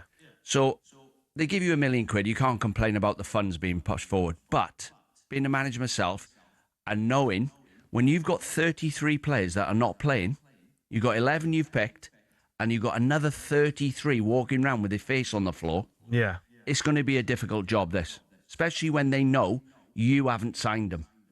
It's someone above you signed them. Yeah. So you've been left with that job. And I think he's done really well to survive as long as he has. I thought he'd get sacked a long time ago because nobody can knock your door when you keep winning. Yeah. When you're losing games, why am I not playing? Why am I not playing? And then it starts. They go behind your back and they get you out. The players get you out. But right now, it looks to me as if he's going, right, I've gone this far. I need some experienced players in my team. I need some centre-backs who can play 7 out of 10 every week, who consistently full internationals. I haven't got to teach them anything. They just know what to do. Or they're trying to pick the team above him and he's not having it. Ben, is there any like players that they're linked with in Jan? Well, I think Chelsea were expecting a quiet January, but now we're at January the 1st and they're making all the back pages, but of course not specifically related to the transfer window. What they want in the long run is a midfielder. Elliot Anderson is one of the players on their radar. Adam Wharton is appreciated. Those are expected to be summer sagas, possibly another defender, but I think Chelsea would be quite happy with a quiet January and then to do the vast majority of their business in the summer. But they're always opportunistic in the market, so it wouldn't be a surprise if one or two come through the door. Whether they're first team players remains to be seen, but the main areas where they'd like to strengthen is the centre of midfield and maybe another centre back. But remember, if Wesley Fofana stays fit and Levi Colwell expected to return maybe in April, they'll think in the long run that's a tried and tested centre back pairing. There's plenty of others that are centre backs already at the club as well, so it might require an outgoing if they are to strengthen in defence, especially in January. Okay, Ben, you're a star, mate. Thanks for coming on, Ben. Thanks, guys. All right. Still to come on breakfast. Superstar Breakfast preview on talkSPORT with Travis Perkins. Doing what matters for the trade. Find your local branch at travisperkins.co.uk. Yeah, we're going to be discussing Sunderland v Manchester City clash. Both sides enjoying stellar seasons so far. Who can forget this classic from New Year's Day 2012? Sessegnon. He's round the goalkeeper. He's done it! Absolutely incredible. Yeah, could we see some more of that magic today? Former Sunderland defender Mick Gray will be joining us to preview the game. The kickoff is 8 p.m. It's live on talkSPORT. That was our look ahead, all thanks to the brilliant Travis Perkins. Superstar Breakfast preview on talkSPORT with Travis Perkins. Bricks on bricks on bricks. Over 40 million available to order with delivery to site. That's one less thing to worry about.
26k for 2026 on talkSPORT.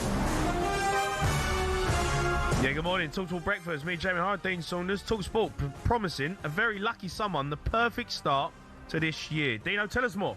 Yeah, TalkSPORT's already looking ahead to an exciting year 2026 will bring, and we're giving you the chance to win a massive £26,000. What a better way to kick off the year with some serious cash. Yeah, 26 grand.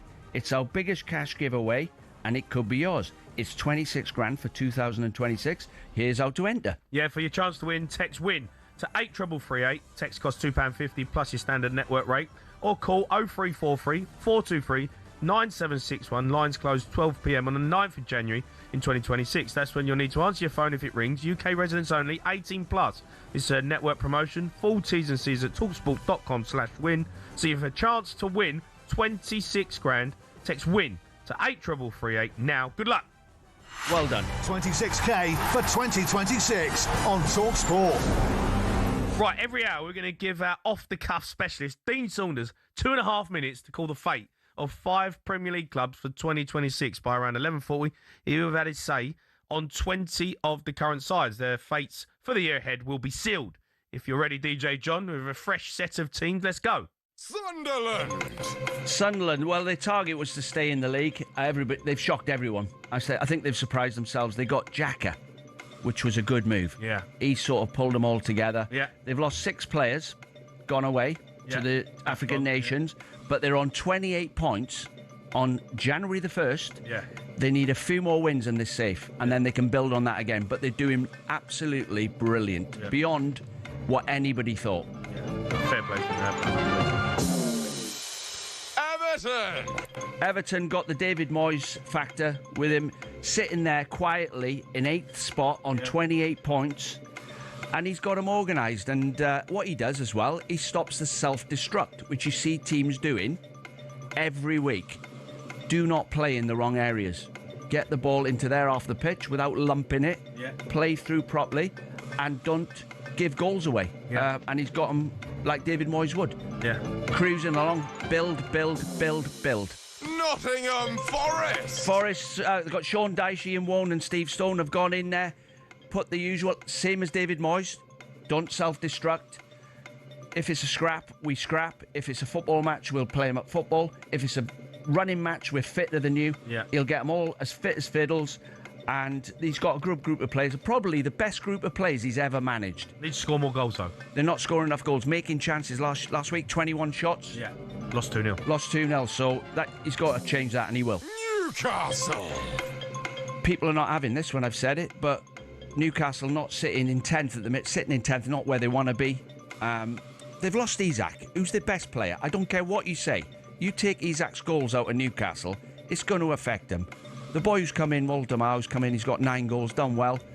But centre forwards, scoring goals when, against the run of play, cover up all your weaknesses. So, he's got Wizza fit now, so that should make the difference. West Ham. West Ham in desperate trouble. Desperate trouble. Bowen's their only hope. They've sold too many good players, and the crowd has sort of turned against them, and they're not. It's just not happening. They need 3 wins on the bounce from somewhere, or they're going to be in that scrap. Coming up, you got all the teams around them coming up. I'm afraid I can't say it. They're going to be in a scrap, but right at the bottom. Think they're going down? It changes every week, doesn't it? This league table. Well, not at the bottom. That weren't bad, mate. You're doing all right. You're throwing them at you, these teams, but you're giving it's not as easy as it looks. No, it's actually quite hard. Just on West Ham. Yeah. A bit more on them, because they are struggling. They got 14 points from 19 games. They are only 4 points away from Nottingham Forest, but they've got some big games coming up. They've got to play Forest. And, I think the next 3 weeks for them is their season. They have got to play all the teams around them. And if they can find some results from somewhere, they might pull themselves out of it. Some of the fans are not going to like this, but they won the Europa? Yeah, the Europa Conference League. They won the Conference League under David Moyes. People are turning up. So fans have watched Gary Neville and Jamie Carragher going through the tactics every Monday night. spraying tactics at people. Yeah. A little knowledge is dangerous. You start believing it. And then you get obsessed with the style of play. Some of the West Ham fans have got obsessed with the style of play. And they've ended up hounding David Moyes out the club. Mm-hmm. And look what he's doing at Everton. No, he's a great manager. You know, your West Ham, got to be careful what you wish for. Yeah. It doesn't matter sometimes how you play. As long as you win, games. Yeah, I know. And you keep the club in, like, away from the trap door. Because that trap door, it's like a swirling in the street when it's raining. Yeah. You just got to stay away from the swirl. Yeah. Once you're in it, it's hard to get out of it. Like you can't get out. And it's a good analogy. It's not all about style of play. Not everybody can play like Barcelona when the players you've got can't do it. Yeah. Don't ask players to do things they can't do. If you start asking, look at Xhaka when he was playing for Arsenal with David Luiz and Peter Cech in goals, and he's coming short and they're rolling balls into the intensive care room. Yeah. Which is when a midfield player with his back to goal. Yeah. In the D gives the ball away to the centre forward, he scores. Yeah. If you're asking Xhaka to do that, you're a mug. You're going to get yourself the sack. You are. If you're asking Peter Cech to play out from the back when he can't kick the ball properly, and it always ends up going back to him, you're a mug. So David Moyes is not a mug. He knows what he's got, and you don't ask players to do things he won't. He'll say, like, if you're not very good on the ball, but you're good at getting second balls and you're covering every blade of grass. Yeah. But Nuno's not a mug, though, at West Ham. No, but it's like, it's hard to change it round because players aren't like what they used to be. Like, I could give you a rollicking, couldn't I? I could say to you, and you take it off the manager. Now they look at you and go, who do you think you're talking to? By the way, if you speak to three of them like that, the three of them gang up on you, go around to the chief executive, manager's lost the dressing room. You need to get him out. Yeah. Is Unai Emery a mug? He got Peter Cech to play out from the back. He got himself the sack at Arsenal trying to play like that. I think he learnt from it. Remember they went to Brentford when Brentford got promoted. First game of the season. Brentford Stadium is bouncing. Yeah. They've just got promoted. Surely you're not going to play out from the back in the first 5 minutes. 2-0 down. Give 2 goals away. You've got Wizza and Mbomo and Ivan Toney up front. Yeah. Full press, crowd bouncing. Yeah. And you're giving them a chance to get with the team by playing sideways balls in your 6-yard box. Yeah. Like you're having a 5-a-side in the 6-yard box in the first 5 minutes of the first game of the season. And they got beat 2-0. Yeah. I'm sure if they played that game again, you do the common sense thing. Unai Emery's definitely learned. For 10 minutes, What did you make of Unai? Just quickly, I'm sure we'll talk about it. He didn't shake Arteta's hand the other day. He walked off down the tunnel. Well, there might be other things to that. I'm sure he's not like that normally. No, I mean... He's won 11 games on the bounce, Jamie. Surely one defeat is not going to make him sulk his way. No. Unless Arteta said something disrespectful to him, But you have to shake hands. Boxers shake hands, don't they? Yeah. If they don't, it's because something bitter and twisted's happened. Yeah. But he's doing a brilliant job for Villa. He's doing unbelievable. I mean, incredible. It's hard to criticise anything he'd done. They were getting absolutely battered by Chelsea. Yeah. By the way, Chelsea were unbelievable against Villa for an hour. Yeah. Like clockwork, the team. And he brought Ollie Watkins on, he brought Jadon Sancho on, and he brought Onana on. He put Tielemans to number 10, so he played with Kamara and Onana, made the midfield solid to stop Cole Palmer getting on the ball. He put Onana on. Straight away, Maresca took Palmer off. Ollie Watkins is now in a race against the 2 centre-halves at Chelsea's, and he destroyed them. He scored 2, could have scored 6. And the manager deserves all the credit. He completely changed the game. Yeah, no, he did. He's an unbelievable manager. Loads to talk about. 10:15. We're going to head to the phone lines. Got a Chelsea fan waiting to speak to us about Enzo Maresca. He wants him gone, and he might get his wish soon. Plus, we've got a Forest fan with more on weird eating habits, which we discussed earlier.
Formula One. It's a sport often seen as insular and elitist, but it's seen a meteoric rise under its owners Liberty Media, not only in popularity and viewership, but in the ability to almost print money. From greater access to more races, here's how it happened. For decades, Formula One was owned and run by one man, Bernie Ecclestone. He was old school, someone who thought the sport itself was enough, and there was no need for all this modern marketing and social media nonsense. But in 2016, Ecclestone agreed to sell his baby to American group Liberty Media.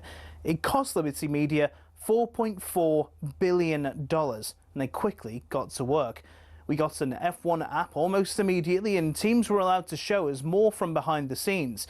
One of Liberty's most important deals was with Netflix, which in 2019 brought us Drive to Survive. The effect? An almost 70% rise in viewership for races in the US alone. It's massively benefited Formula One online too, with a rise from 7.8 million followers across its social media platforms in 2016 to around 50 million today. New eyes are on the sport too, with F1's own subscription TV channel, which people can watch anywhere in the world. But the main market they've tapped into is the US. There's now 3 races there a year, in Texas, Miami and Las Vegas, and an American-branded team, Cadillac, getting involved in the sport too. More races seems to be the direction of travel. A street circuit in Madrid's being welcomed onto the calendar, while conversations around a Grand Prix in Africa have ramped up in the last few years. More big events could be in the offing too, after the massive F1 75 season launch event in London in 2025. 7.5 million people tuned in to watch it live across the social media channels, and that doesn't include the viewing figures for where it was broadcast on TV in certain countries. It seems Liberty will do whatever they can to grow the F1 brand. Their efforts have been worthwhile too, with Forbes valuing the sport at $17.1 billion back in 2023, almost 4 times more than what they bought it for in 2016. Not bad, considering it's seen as a sport where people just drive around in circles.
Yeah, good morning and Happy New Year to everyone out there. This is talkSPORT Breakfast. Me, Jamie O'Hara, and Dean Saunders and Arnold Clark. Save on your next car in the real sale. It's the UK's biggest used car sale. Throughout the show already, if you've been listening from 8 a.m, Dino has been giving us some New Year's tips. So have you got another one for us, Dino? Yeah, I said I'm going to be a bit more patient, but this one's pushed me to the edge. Okay. So end your misery, right? Don't complain about the bank. Okay. If your bank charges you money for taking your own money out of the bank, and if they ask you, what's that for? Where you try and get your own money out, and they say to you, what are you spending it on? Just bin them. Just bin the bank. Get another bank. Right. Yeah. So your New Year's... We all need to join in. Bin the bank. If they're charging you, it's outrageous. They charge you. I feel like this is... I feel like this out. is something that's happened to you. Well, we've just accepted it, haven't we, as a nation? We've just accepted it. It just happens. You go in the bank, and I'm going to show more patience with the person behind the counter. But you just said you're going to bin the bank. Yeah, but that's no patience. I'm going to show more patience and just bin them. I'm not going to argue with them anymore. I'm not going to wait until the person behind there goes, right, what are you using that money for then?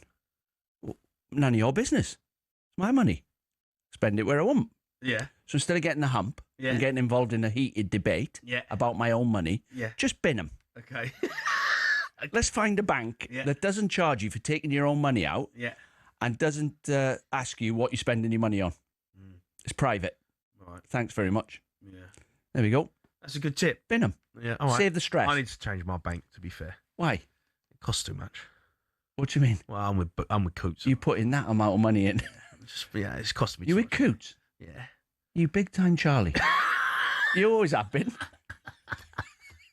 I used to be with them, obviously, when I played football, and I've just like changing your bank, mate. It's hard work. No, they do it for you now. No, it's hard work, Yeah, well, mate. we need I need to- a decent bank. I just We need to get it's together. expensive to bank with with that type of bank, and I ain't even got any money. Got no money in there. They must look at my account and be like, "Why is this guy still banking with us? He's got no money." Yeah, I know but I just can't be bothered to change all the direct debits. oh, You know? listen, I'm going to change. I've said I'm changing my attitude this year. I'm not getting the hump with all the charges. Like we're getting parking tickets. Yeah. 20-mile-an-hour speed limit, so you can just so they can catch you, not for any reason apart from like catch them with a ticket. Yeah. You got out there, Yeah. right out there now. You've got parking attendants, Yeah. walking around like Rottweilers. Yeah. We waiting. get charged for everything, mate. Getting ripped off everywhere, aren't we? Ules. Come on, but we're meant to start the year Congestion positively, charge. Dino. I'm not right. Let it go. Let it go. Let it go. Let it go. Dino, 2026. It's positive Yeah, year. I am. World Cup Not coming moaning up. about it. England are going to win it. Oh, you're Welsh. That's all. Or emigrate. Saudi. Hey, I'd rather get ripped off in the sun. At least it's warm. That's a good tip. Yeah. All right, happy New Year to all out there. TalkSport have what you need to kickstart 2026 with a bang. We've got loads of games coming your way. All TalkSport exclusives. 5:30, Liverpool v Leeds. Then TalkSport 2 exclusive. Crystal Palace v Fulham. Big London derby. And then another London derby. Brentford v Tottenham. Again, that's on TalkSport. That's 8 o'clock tonight. Sunderland v Manchester City. That's tonight as well, 8 o'clock. That's on TalkSport 2. Huge game for Manchester City. They want to close the gap between them and Arsenal at the top of the league. Let's hear from City boss Pep Guardiola. He says his team are ready. They've beaten Newcastle, Arsenal, Aston Villa couldn't win there. So, yeah, really good results. So it will be completely different there, but at the same time, we are ready. Oh, man, Dino, that's such a great tip. If you're going to get ripped off, I'm going to get ripped off in the sun. At least you can sit by the sea. Yeah. With a nice cold pint that's costing your own. €9. Skint. Yeah. Shaking your head. And it's warm. With sunglasses on. Rather than sitting out there on out London Bridge now. It's like -2. Getting ripped off. Can't even put the heating on. Yeah. That's another thing. Yeah. Talking about getting ripped off, let's speak to Manchester correspondent Mickey Gray. All right, Mick? All right, Mick. I was supposed to be in a good mood this morning. I've just had to listen to you lot for about 3 or 4 minutes. My God, Happy New Year. I know. Mick, it's reverse psychology. Is that what it is? How it works. Yeah. We're trying to lift you, really. Yeah. Look at my God almighty. Hey, by the way, that Barnett's looking well, Mick. Yeah, you just got out of bed, didn't you, Mick? I have, mate, yeah. You've been was to just Turkey? watching TV, in bed, getting ready to travel up north, and I thought, right, I'm going to speak to you two lads, and I thought I'd be in a good mood, but come on, man. Yeah, no, we're in a Spice it great up. mood. We're in good spirits, Mick, and you are as well, because this is a massive game later on. It's live on TalkSport, but, you know, Sunderland, really and truthfully, they are in heaven right now. Matt, Jamie, I think nobody beyond their wildest dreams could have maybe expected this first half of the season that Sunderland have had. Bringing in 14 new players in the summer. Nobody knew who was going to be starting, what kind of system or what style we were going to be playing. But they've waited so long for it, these Sunderland supporters, 9 years to get back into the Premier League. And the players that have walked through that door have been nothing short of absolutely sensational. They really have. And they've made that stadium into a fortress, and it's going to be a tough game today for Man City. Mick, just thinking back, you know when Leicester won the league and everyone was going like, "Oh, it's dragging on now. We're over Christmas. They're still winning," and then we realised that Mahrez was better than we thought. Vardy was better than we thought. Yeah. Kante was better than we thought. Yeah. Who are Sunderland's? Yeah. Because this has gone beyond a fluke now. They're obviously a really good team. Who's doing well for them? Who are the star players? Well, the one that I think you're right, Dino. Yeah, I think the one that everybody's obviously talking about is Granit Xhaka. Yeah, but we know him now, don't we? He's a great. Yeah. We know what he can do. But you know, Dino. There's some. Is there a player? there. Have Sunderland got players there, Mick, that you can sell for 80 million? Well, I think only time will tell with that, Jamie. I think maybe when you get into the second season, you maybe have a look at it and think, yeah, these players are, they're better than we thought. I mean, Siddiqui in midfield has been absolutely outstanding. I mean, he's top class. There's another player who's picked up a bit of an injury and he hasn't played too much. Is Diarra in midfield. He's obviously away with AFCON, and like many of them are. Yeah. But I think if you want me to say a player who probably could be worth 60, 70, 80 million quid, I would say Dan Ballard. He has been incredible. And the goalkeeper, Robin Roos, has been sensational as well. But Dan Ballard, for me, look, he went away in the summer and he obviously had the playoff semi-finals. He was the one who got them into the final with a header against Coventry late on. He went away in the summer and he said to himself, and not many players will probably do this, and say, look, I'm not strong enough to be a Premier League centre-half. So he bulked himself up, worked on his pace, worked on his positioning and his leadership, and he has been absolutely phenomenal. He really has. So, I mean, if you're talking about a player costing 60, 70, 80 million quid, then I'm sure there's a lot of clubs, and I hope he stays at Sunderland, but I'm sure there's a lot of clubs that are looking at him thinking he could replace who we've got. Mickey, just on the AFCON, and obviously, look, they knew that this was going to happen when they brought these players in. There's 5 or 6 of them have gone away. Is this Manchester City? Is this probably the best time to play Sunderland? Yeah, well, Jamie, they played them 3 or 4 weeks ago, City, and I mean, we had, I think, Xhaka and Siddiqui were actually on 4 yellow cards, and even Regis Lebris turned around and said, look, I mean, it was so difficult, but I had to play the players knowing that we had Newcastle the next game and they didn't want to get that 5th yellow card and miss that game. Yeah. But yeah, this is a hard one. I mean, look, they haven't been beaten at the Stadium of Light, but I think City are flying. Sunderland have got 6, 7, maybe even 8 players who are going to be missing from the starting 11. So that 0 might go from the Stadium of Light tonight. I hope it doesn't, because it's going to be an incredible atmosphere, but when you've got that many missing and you're coming up against a side like Man City, it's going to be a tough game. Yeah.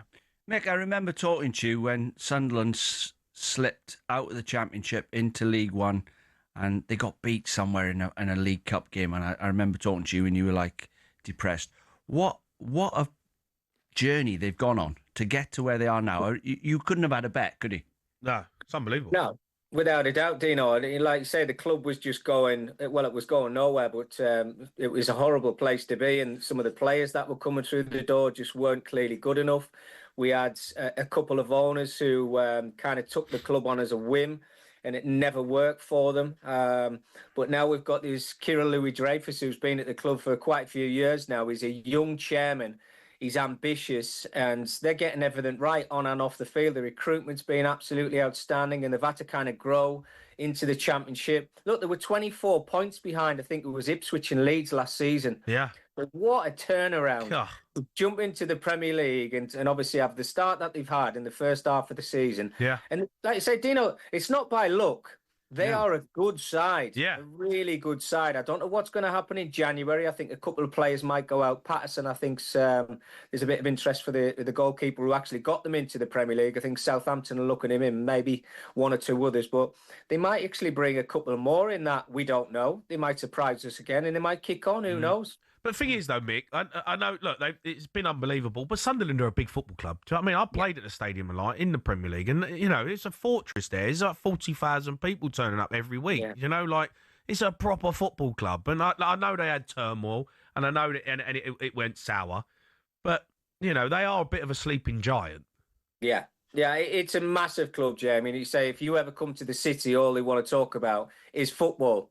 There's not much else going on in the city, but they actually love it. I mean, they're so passionate. Yeah. And it's great to see. As I said, I think not being in the Premier League for 9 years, they've kind of jumped into it and they are absolutely loving it. You go to that stadium, it is absolutely rocking every single week. And let me tell you, there's certain clubs in the Premier League or there's certain clubs around England that you need big shoulders to play for. Yeah. And you know it, Jamie. Dino, you've obviously played for them, Tottenham and Liverpool. Clubs like that, you've got to have big, broad shoulders to play for them, and Sunderland's definitely one of them. Yeah. And I think that's why the recruitment's got to be key, because if players come in and they shirk and hide away, then you don't play for clubs like Sunderland. Yeah. Well, Mick, everybody wants the ball when you're winning 3-0 at Anfield. Yeah, exactly. Yeah. When you're 3-0 down, do you want it? Yeah, exactly. Yeah, there's a lot of them go missing, that's for sure. Mick, just quickly, what What's the score? Well, I hate going against my team, Jamie, but as you said, 6 or 7 players are not there. And I think City win the game, I really do. But it'll be a lot tougher than everybody expects. But I think City will win. Right. Mick, you're a star, mate. Thanks for coming on. Enjoy the game. Cheers, lads. Happy New Year. Happy New Year, Mick. Huge game. That is live on talkSPORT later on tonight. Sunderland v Man City, 8 o'clock kickoff. We were told around half hour ago, Ben Jacobs told us Liam Rosenior is a contender to replace Enzo Maresca if today's Chelsea-born meeting ends in parting of ways. I mean, unbelievable. Chelsea fans, I want to hear from you, though. Give us a call. What do you make of the situation with Enzo Maresca right now? 03 717 22 3344.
You're listening to TalkSPORT Breakfast. Me, Jamie O'Hara, and Dean Saunders. Happy New Year to everyone out there. Big story of the morning. Final decision on Enzo Maresca's Chelsea future is expected today with no guarantees he'll be in charge on Sunday when Chelsea head to Man City. Let's head to the phone lines. We've asked a few Chelsea fans to phone in if you can. 03 717 22 3344. Earlier, though, we were talking about strange eating habits. We're going to talk about that in a minute. But let's go Paul, the Chelsea fan. All right, Paul? Hi, Paul.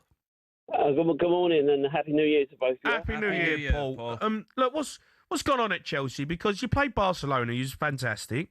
You played Arsenal, you're fantastic. And then... Villa? Yeah, well... Brilliant for an hour. Well, yeah, for an hour, but they lost the game. But I just feel like, the Leeds game, you lost against them away from home and you haven't recovered. No, we got bashed up by Leeds, that's right. And I just think it's his team selection, his in-game management is sometimes shocking.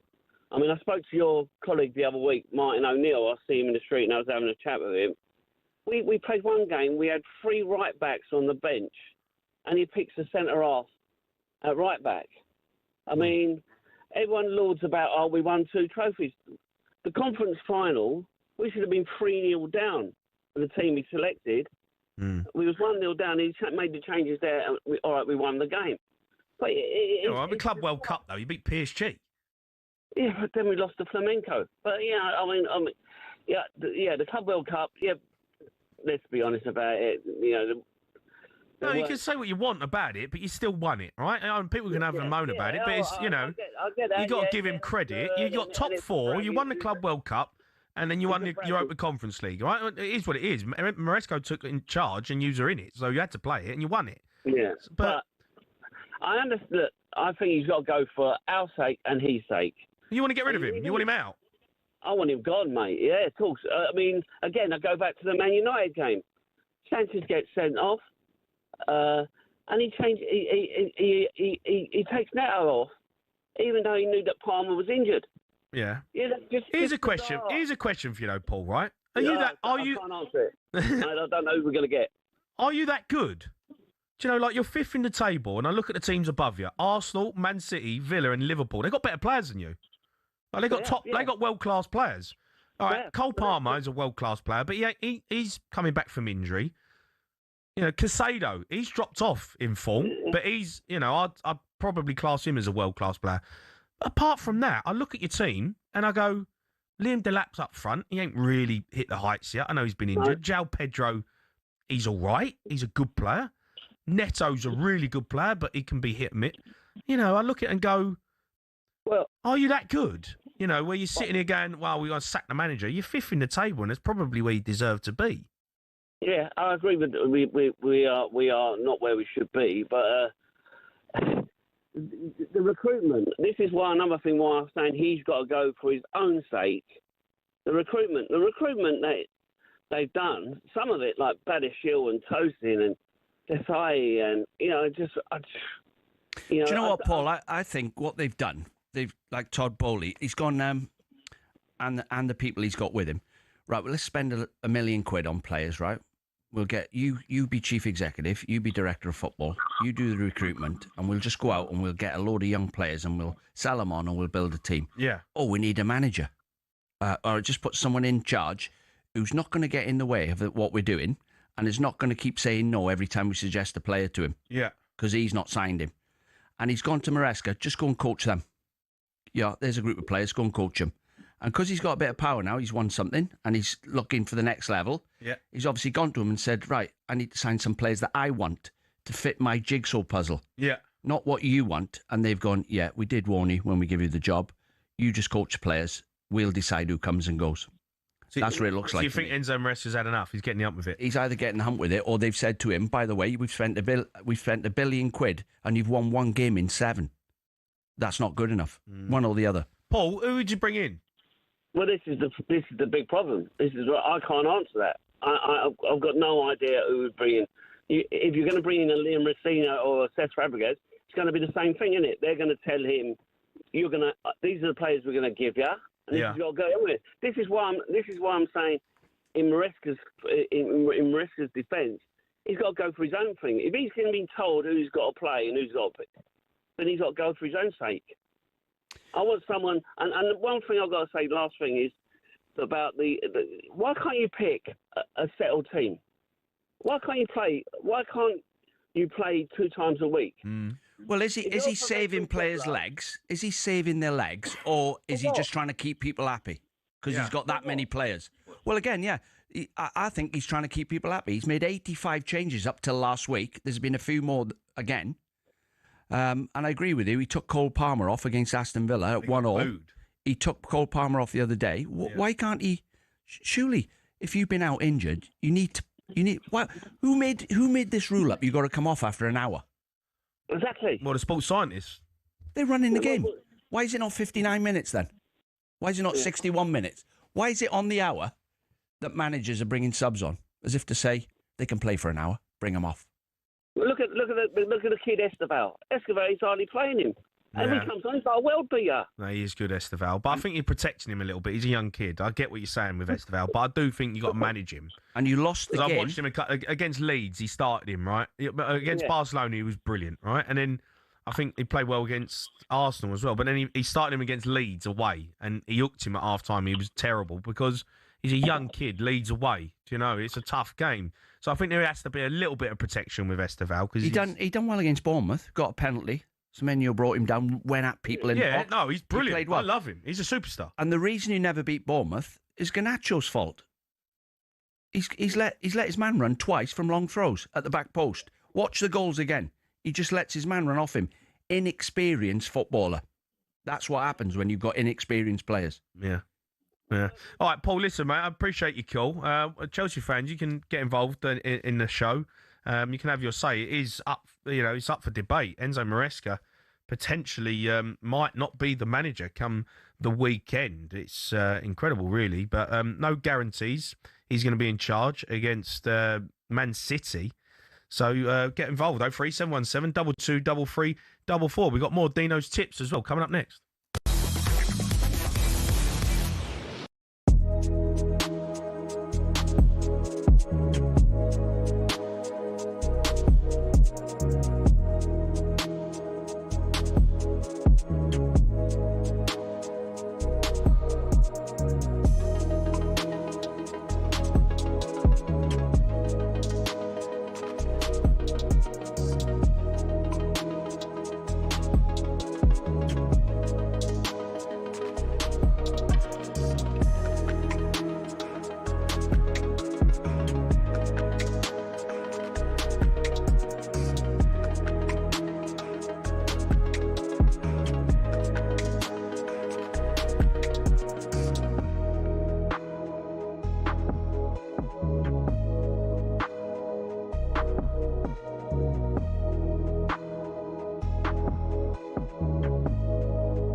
Premier League teams have got a load of crazy nicknames. Ever wondered where they came from?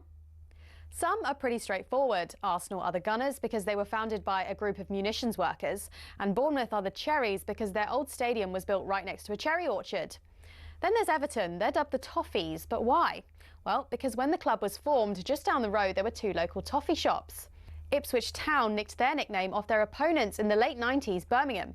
The term Tractor Boys was chanted as a way to tease the team about their farming background, but they started using it themselves as a way to cheer on the team in victory instead. Take that, Birmingham. Let's head to Leicester, famous for more than just a red, well, orangey cheese and Jamie Vardy. Leicestershire's also the birthplace of fox hunting, hence the Foxes. Crystal Palace's nickname came from an extreme makeover. They were having a nightmare run in the 70s, and when they were relegated, their manager, Malcolm Allison, wasn't having it.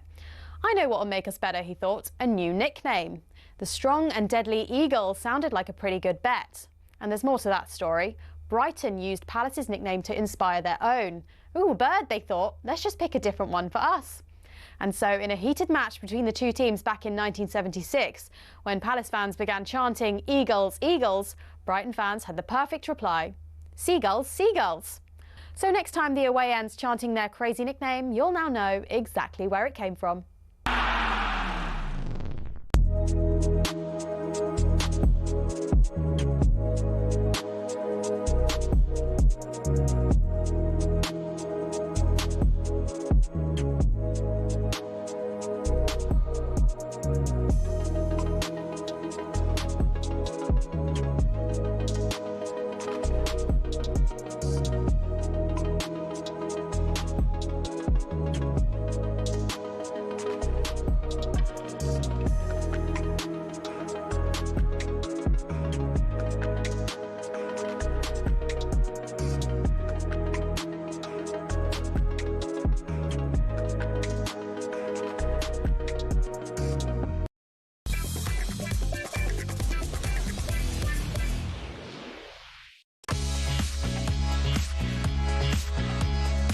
Yeah, good morning and Happy New Year to everyone out there. It's talkSPORT Breakfast with Arnold Clark. Save on your next car in the real sale. It's the UK's biggest used car sale. Me, Jamie O'Hara, Dean Saunders alongside me. It's New Year's Day, huge day in the horse racing calendar. So let's look ahead to today's action with talkSPORT's racing correspondent Rupert Bell. All right, Rupert? Morning, Rupert.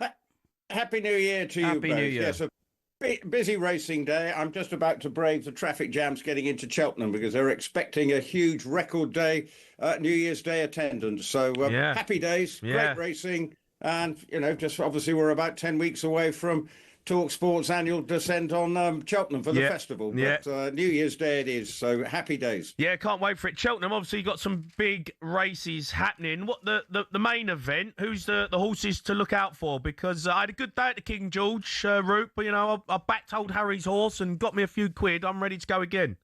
Well, just keep your powder dry when it comes to Harry's horses. I don't think he's got anything today, but the big race is at 2:35.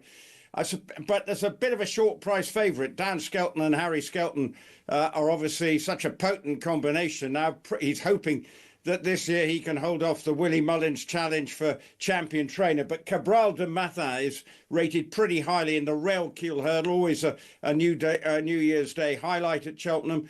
There's a very competitive 2.5 mile chase with Glenn Gooley and Twin Jets vying for favouritism. Glenn Gooley actually gave Faye Bramley her biggest ever win at the December meeting at Cheltenham, trying to follow up again over 2.5 miles. Big ask, but 10 stone 3. Sean Bowen on board, the champion jockey-elect who's just riding winners for fun at the present. So has a chance, but Twin Jets has not over-raced. 2 wins from 2 this season. Looks like that's going to be a competitive race. I've got a sneaking regard for each way of Matata in that race, but still a cracking race, which is always popular with racegoers at Cheltenham, these 2.5 mile chases. Lovely. Rupert, what sort of crowd are you expecting today then? Over 30,000. Wow. I mean, it is, brilliant. It's a big crowd.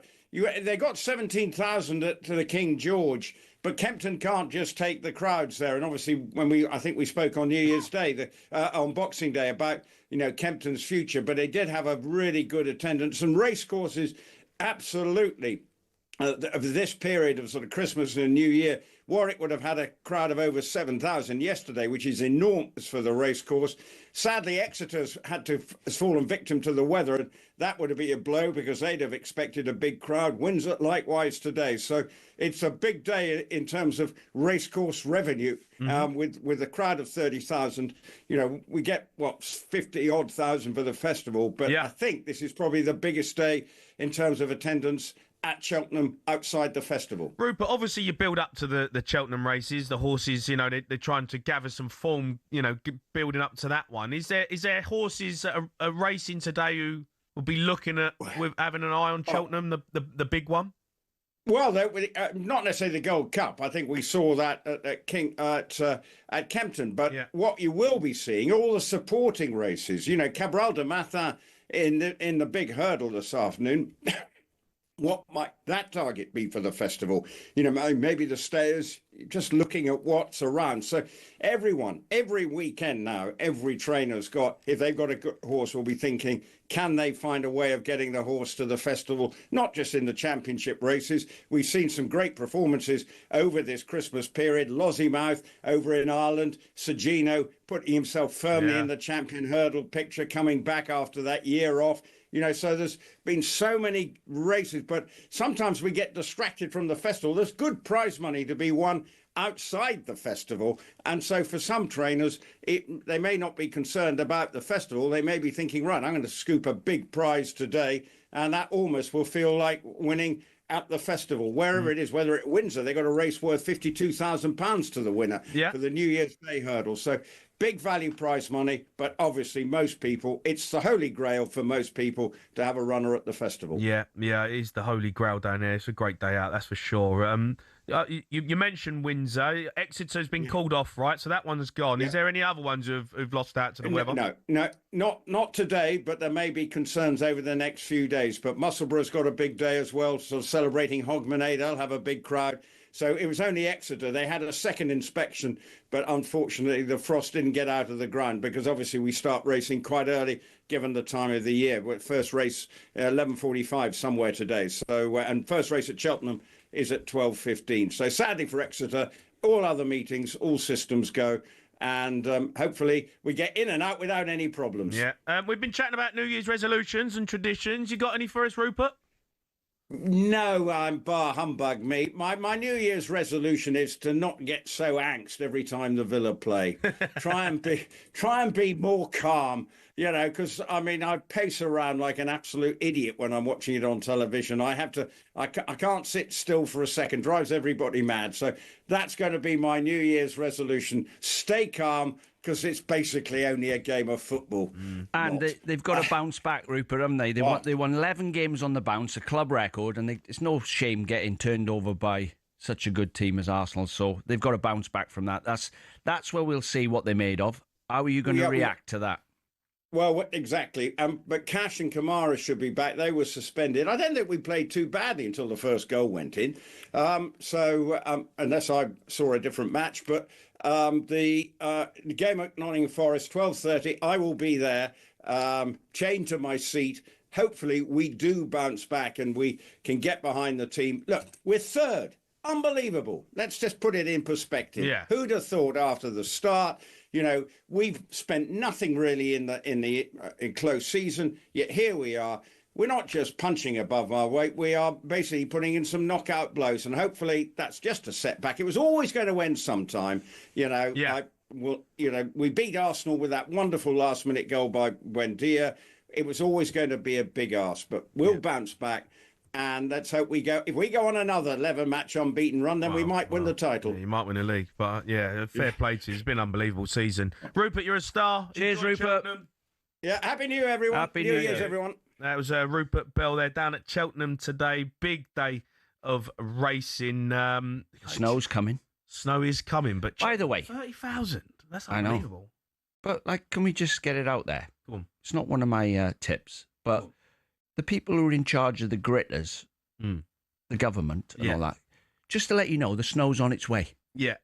So before you cancel all the trains, and the country comes to a standstill, can you not do something about it before? You can't grit a train line. No, I know that, but they can do something about it. The roads are normally pretty good at gritted these days, especially the main motorways. I mean, the old country roads can be a bit of a nightmare. But do you know, they're moaning at the gritters now as well. Yeah, Canada don't seem to have a problem. 10 foot of snow, life goes on. It's like as if it's a shock. We know the snow's coming, right? Yeah. Let's not let the country go to a standstill. Yeah. Or do you think everybody's running for a day off?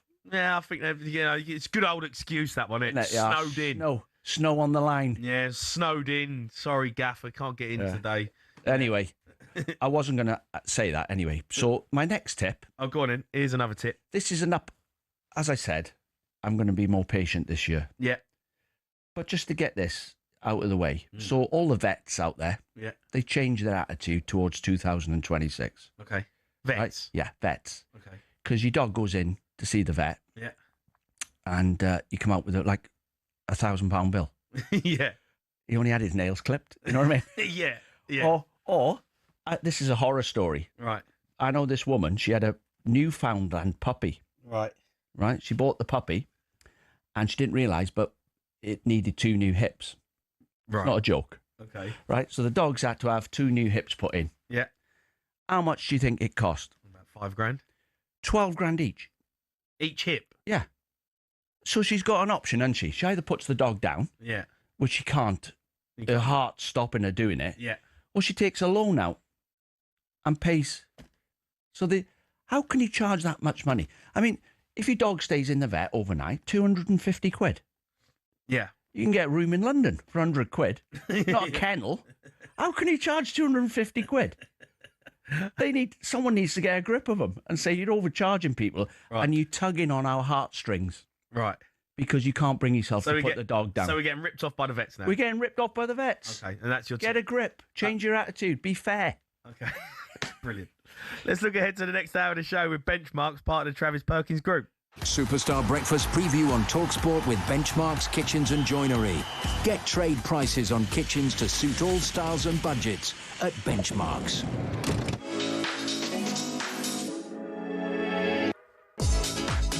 Yeah, been talking about Chelsea and the shambles that they're in at the moment. Maresca's future is up in the air. Could he really leave the club before the trip to Man City? You can have your say on that. 03717 22 3344. Who would you bring in? There's been talk of Liam Rosenior potentially taking over. Is he good enough to take that big role? Cesc Fabregas, and I don't think that's a bad shout. He's doing well at Como. But get involved in the show. Let us know. That was our breakfast preview. Travis Perkins, hi. Superstar Breakfast preview on talkSPORT with Travis Perkins. With 250 hire branches nationwide, it's easy to hire at Travis Perkins.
Yeah, good morning. You are listening to TalkSPORT Breakfast on New Year's Day. I'm Jamie O'Hara and Dean Saunders alongside me. Every hour, we're giving Dino 2.5 minutes to call the fate of 5 Premier League clubs for 2026. By the end of the show, you've had his say on all 20 current sides. Let's get the next 5.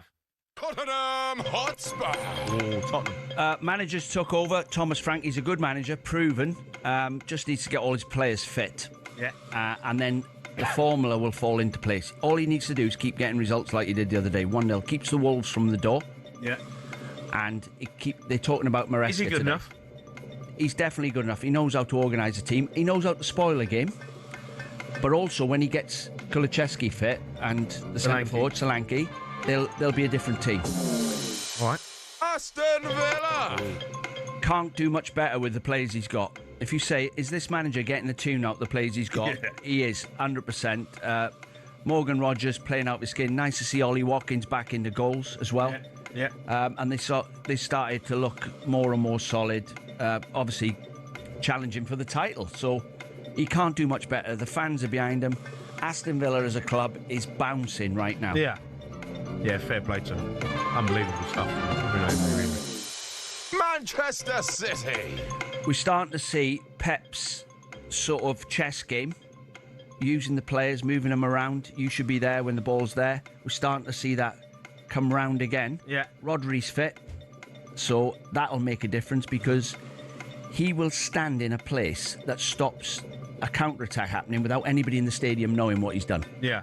He's just instinct. Yeah. Stands there, doesn't give the ball away, and they've got a goal machine up front who's Did they win the title? Pun? Win the title.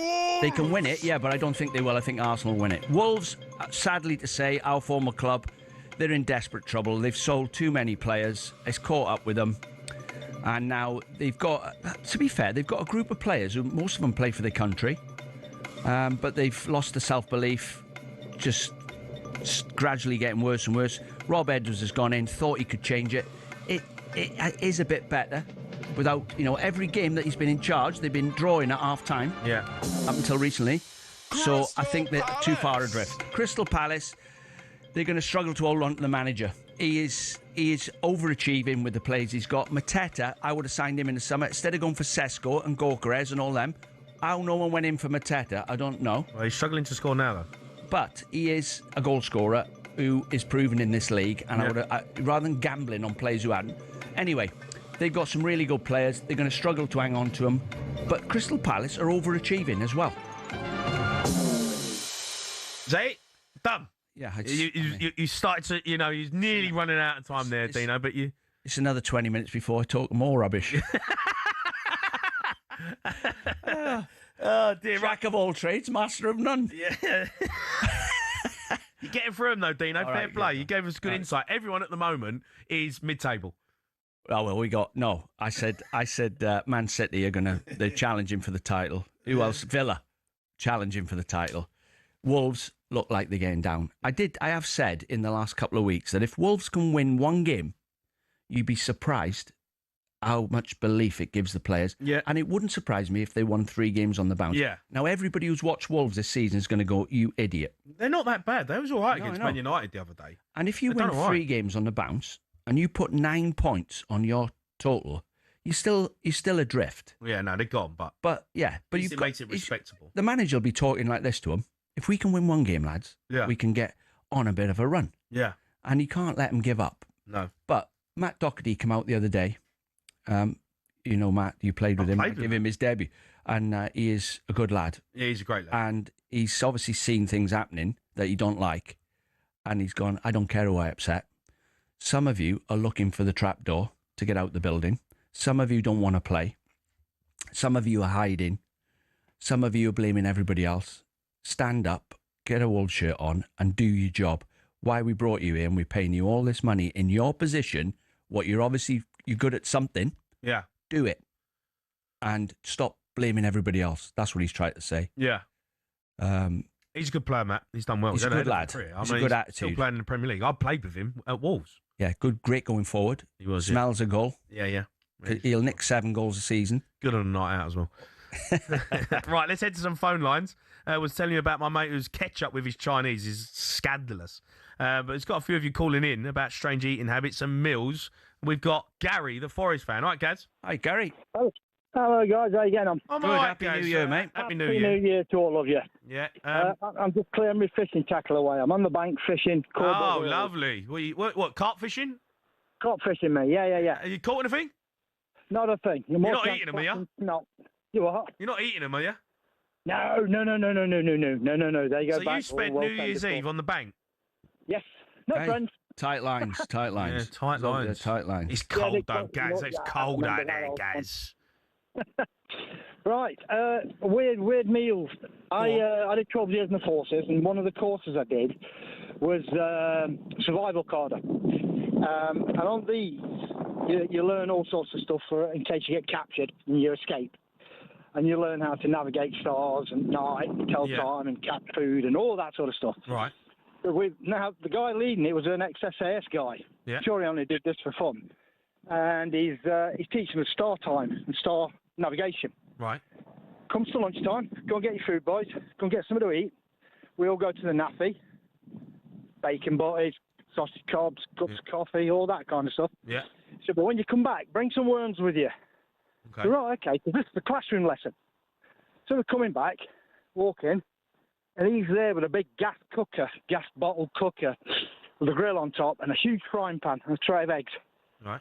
So we're looking at him, giving it, see what's going on here. So right, bring all the worms up, and he fried up a worm omelette. Oh. And we worm omelette. You had worm omelette? A worm omelette, fresh worm omelette, by the way. Well done. So, so what, you fried the worms? Yeah. Literally, it's cracked about a dozen eggs, if not more. But what was the idea of that? What was that? To Well, this is it. We didn't know what the hell was going on. So he said, right, all of you are going to have a section of that omelette and eat it. Right. So, right, okay, we're looking at each other. We had to do it. He's SAS for one. Yeah. We had tears rolling down, gagging up, puking. It was like that scene from Family Guy. Right. Everybody just in corners doing everything. He turned around and he says, right, that just proves on a nice, warm, sunny day, you've been well fed, well watered, you're not stressed, you're not cold, you're not sleep deprived, and you're still eating a worm. Imagine what you'll do when you get out in the wild. If you're really hurt. You know what, mate? You could have just told us that. Yeah. Yeah, I don't know if I fancy a worm omelette, mate. No. To be honest, in real life, if I'm out in the wild and I'm on my own, I'm still ain't eating a worm omelette. He does that. Bear Grylls, doesn't he? Bear Grylls, right? Yeah, I know. He eats anything. Scorpions and things. Yeah, but it gives you it's survival tactics. I mean, I'm sure there's a bit of protein in a worm. Bit of protein in a worm. What do you mean he's sure? Who told you that? Well, I I'm sure there's protein in a worm. They'll tell you that. They'll tell you that. Go on, eat that. It's a worm sandwich. Yeah. But it'll have some protein in it. Do the 100 metres. If you're out in the wild and you're stuck, you're in the middle of nowhere, a bit of Bear Grylls. Yeah, I'd rather just have an omelette. What? If you can't cheese find and onion omelette. Yeah, but you can't make a cheese and onion omelette when you're stuck out in the wild on your own. You have a worm. Fair enough. I mean, have a worm to survive? Hey, you get some kids eat worms. You know, they're playing in the mud. Kids, when they're like I don't know if you do, mate. Start eating worms. Yeah, I wouldn't recommend that. I had a little. There's a little lad on my street. He used to eat coal. You know the coal you put on the fire. What? He used to eat the coal. He used to lick it. What do you mean? There's a coal. He used to have coal bunkers. You know, at the back where your fire was coal. Yeah. So the coal used to be out the back, and used to go out with the big thing, get the coal, bring it in. Yeah. Some of the kids play in the garden, and they go in the coal bunker. Right. And there was a little kid on my street. He used to eat the coal. I mean, Dino, what? You're frying my brain on the first one. I'm going to be honest. I don't know where I'm going with this. Talking about worms and talking about kids eating coal. Well, imagine eating coal. No, no one imagines eating coal, God. Dean. No one. It's still not. No one imagines that's eating still a worm. not Pogba eating a bread and butter sandwich and dipping it in his tea. That's disgusting. It's outrageous. Gary, thank you for your call, mate. Thanks, Gary. Good luck on the bank. I know you're probably packing up, sorting your tackle out. But right, apologies to all the hungover people this morning who have tuned in to talkSPORT. We're talking about worm sandwiches and eating coal. We're going to go back to football. We're going to talk Chelsea next.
Shin pads are a footballer's best friend, even if players like Jack Grealish do wear such small ones you can barely even see them. But what's the story with shin pads, and are there any rules on how big they should be? It all started with cricket, actually. Cricketers had been wearing shin pads since the 1700s. They'd been introduced not for leg protection, but instead to give batters a strategic advantage. The idea was that batters could put their leg pads in front of the wicket if they missed the ball, preventing them from being bowled out. Obviously, that all changed when the LBW rule came in, but that was the theory behind them. It was thanks to this guy that shin protection made its way over to football. Meet Samuel Widdowson. He was a cricketer and a footballer. He played for Nottingham Forest back in the late 1800s, and he wanted a way to protect his legs from nasty tackles. Apparently, he'd broken his leg in a match against Sheffield United in 1874 and wanted to stop it from happening again. Naturally, his mind drifted to his other favourite sport, where players had been wearing these pads. Story goes, Widdowson cut up his cricket pads, sewed them into his socks and popped them on before taking to the footy pitch. Ta-da! Shin pads. Like all great genius inventors, everyone took the mickey at first. To be fair, he probably looked quite stupid running around with these on. But it's thought his whole Nottingham Forest team then began wearing them from 1887, and the first known use of them in a match was in 1894, in a match between Newcastle and the then Woolwich Arsenal. Eventually, FIFA clocked on that this protection was pretty important for footballers. Multiple studies have shown wearing shin pads clearly reduces the risk of players getting lower leg injuries. And so in 1990, basically 100 years after Widdowson first put them on, shin pads were made compulsory. It became a part of Law 4 of IFAB. That's the body responsible for setting the laws of the game internationally. But the law doesn't actually specify anything about measurements of shin pads. It just says pads must be made of a suitable material and be of an appropriate size to provide reasonable protection. It's really vague, and players can get away with a lot. A lot of grassroots clubs are choosing to ban micro shin pads for obvious reasons, though, especially after a 15-year-old player from Penistone Church broke his leg while wearing them. Still no change from IFAB, though. That's why Grealish and co can still get away with these ones, which are no bigger than a credit card and which seem to offer little to no protection whatsoever.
Good morning. This is talkSPORT Breakfast for me, Jamie O'Hara, and Dean Saunders, and Arnold Clark's Real Sale. There's huge savings to be had on over 20,000 used cars. Breaking news for you. It is expected that Enzo Maresca leaves Chelsea today. No confirmation or comment from the club as yet, but we already know that a big board meeting will happen today. Dino, this is huge news, actually, because he's done a good job at Chelsea. They're set 5th. They've had a really bad December, and it looks like he's maybe fell out with the board. It's all gone a bit Pete Tong. Well, this is what management has come to. It's not even bad news for him. It won't hinder his career. Getting sacked by Chelsea is now like a compliment. I mean, it's not. He's done a good job, hasn't he? I think he's done a good job. So there's been a bit of I mean, I can't tell you what a minefield it is. You trying to motivate. First of all, I've got to motivate you, Jamie, right? Yeah. I have to go around the players and I have to try and motivate them. The ones who aren't playing, I have to give them a bit of hope. Yeah. If you train properly and when you get the chance, you do well, I'll leave you in the team. You've got to give them hope to come in training every day. Yeah. So you've got a striker like Nicholas Jackson, for example, and you have to keep so bear in mind now, he's not signed probably any of those players. Yeah. And they know that. Their agents say, well, he never signed you. It was, the chairman. You wanted him at the club. Yeah. So they know you haven't signed him. So they're not sure whether you like him. Players aren't sure. Yeah. I never signed you. Yeah. So you're hoping that I like you. Yeah. Yeah. You don't know. But if I signed you, you know I like you. Yeah. And you now feel like you're letting me down if you're not playing well. Yeah. Because I brought you to the club. Yeah. So to motivate players, you've got to have that authority. Yeah. So I pull Nicholas Jackson and say to him, look, I'm going to stick with you 5 games. Don't worry. Right? I got my total faith you're going to get the goals. And if I believe it, I'd say to him, if I half believed it, I'm trying to motivate him to keep him going. Yeah. And then another centre forward walks across the training ground. Like, where's he come from? I never signed him. Yeah. So Nicholas Jackson's looking at me going, what were you? And I can't say to him, I haven't signed him. It was the owner. He's brought him into the club. Because you lose respect of the group. And then you've got players knocking your door. There's 30 odd of them. So what they've done, they've thrown him a group of players and said, go and coach them. Yeah. And don't get in our way of the project we're doing. And they might have even been saying to him, you need to play him. You need to play him. Don't leave him in the reserves, like losing value. Yeah. You need to give them all a start. You just give them games. And he's had to put up with that, but he can't tell the players. Yeah, I know. They made so many changes again in the summer, really, with the players that they had. They made big changes. Brought in Esteval. I like him. They got rid of Madueke. I really liked Madueke. I thought he was a good player. I thought Arsenal, I thought they got a good deal with him. They brought in Gittins. I'm not convinced I've seen anything from him. Do you know, there's always a lot of change. And that's hard as a manager for a manager. I mean, you constantly got a conveyor belt of players. Well, the most keep them happy. The most important thing is that you stop the ball going in your net, right? So when you go into a club, they're normally in trouble. They're shipping goals. So you get the back four on the training ground. You have your coaches in line with the offside line, and you start having attack v defence, and you're telling them, get over. You're holding a piece of rope. Little basic things that Sunday League. Yeah. Basics. So get across. There's no gaps between you. Get up at the same speed. Drop off at the same speed. When there's no pressure on the ball, drop off. When there's pressure on the ball, hold your line. If you go backwards with the ball, get up past the strikers, and you go through it all. So they're all in sync. If one of those players is not in sync, the old three, they're dead. Yeah. So the back four play rubbish. Yeah. And the goalkeeper's involved. He's behind them. Yeah. When you make 4 changes to your back four, you've got to go over that again. Otherwise, they're all out of sync. Yeah. One's stepping up, one's dropping off. Yeah. So you've got to play well every week to win. Yeah. He's made a lot of changes, hasn't he? Yeah, you can't fall back on your system and your formula. Yeah. Yeah, I hear you. Let's hear what our reporter Ben Jacobs told us earlier. Enzo Maresca was not sick, as we broke last night on talkSPORT. Enzo Maresca's assistant Willy Caballero saying that was the case, and even his assistant Willy Caballero, and instead Maresca decided not to face the media with Bournemouth because he's deciding what his options are, and ultimately his future at Chelsea. But this is of course his options are, and it's not solely in Maresca's hands from his perception. He doesn't feel protected, and from his kind of a line that he feels protected within the project. There's kind of a line in terms of interfering certain people within the project. That's his view. Chelsea insiders have a different side of things, and their belief is that Enzo Maresca is maybe using the media to drive himself out of the football club, and maybe using the media to drive himself out of the football club. And maybe there's a feeling they didn't sack him within the Chelsea board period. Last season they handed him a 5-year contract. So there's clearly two different sides to this story. But the reality is that both parties can't get on the same page. But the reality is that both parties continues to speak publicly. Chelsea's board are infuriated by that, and results haven't come. 1 win in 7 Premier League games. So there's now going to be a board meeting today to discuss Enzo Maresca's future, and my understanding is that his likelihood of managing against Manchester City on the 4th of January is now in doubt. So we may get developments regarding his future later today. Yeah, that was Ben Jacobs speaking earlier. It is a developing story. There's more coming out. But I'm going to go to some phone lines here. Chelsea fans, 03717 223344. Let's go to Clayton. He's a Chelsea fan. Clayton. Morning, Clayton. Happy New Year. To you both. I've just come back from a dog walk. Absolutely freezing, but I was compelled to call you boys this morning. I'm a Chelsea season ticket holder, and I've been since about 1992, 93. So obviously I've seen the club from a very early age. And I just want to remind the Chelsea fans, really, how lucky we are to have had a club that's been so successful up to this point. Obviously, with the embargo, losing all of our players, the likes of Rudiger, the whole squad's been rebuilt. Yeah. And I just want to give Maresca a bit of support, really, because I go there and I watch the game. I was there against Villa and I thought we were magnificent, to be honest, and we just ran out of puff. We couldn't score a goal because Delap's out and Palmer's out. And I just think when those two are fit, playing, Chelsea are a different team. We're only a smidgen away from being a really good team again, and we're fifth in the league. Yeah. And I think, Jamie, you said it already, that we are where we should be, really, at the moment. Yeah, but you want to give Maresca some positive, praise, but it looks like he's at the door.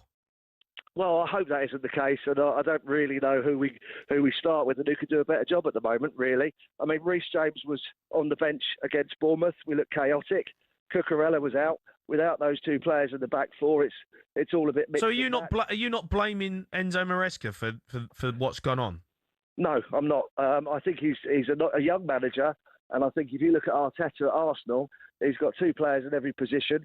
We pretty much played them off the park with 10 players. Newcastle second half. There's a 35 minutes short at the moment because I think the Club World Cup is taking its toll on us. Caicedo looks a yard short at the moment. I mean, that's why he's getting sent off. Against the game at Bournemouth, he was half a yard short there. And I just think there's reasons for it.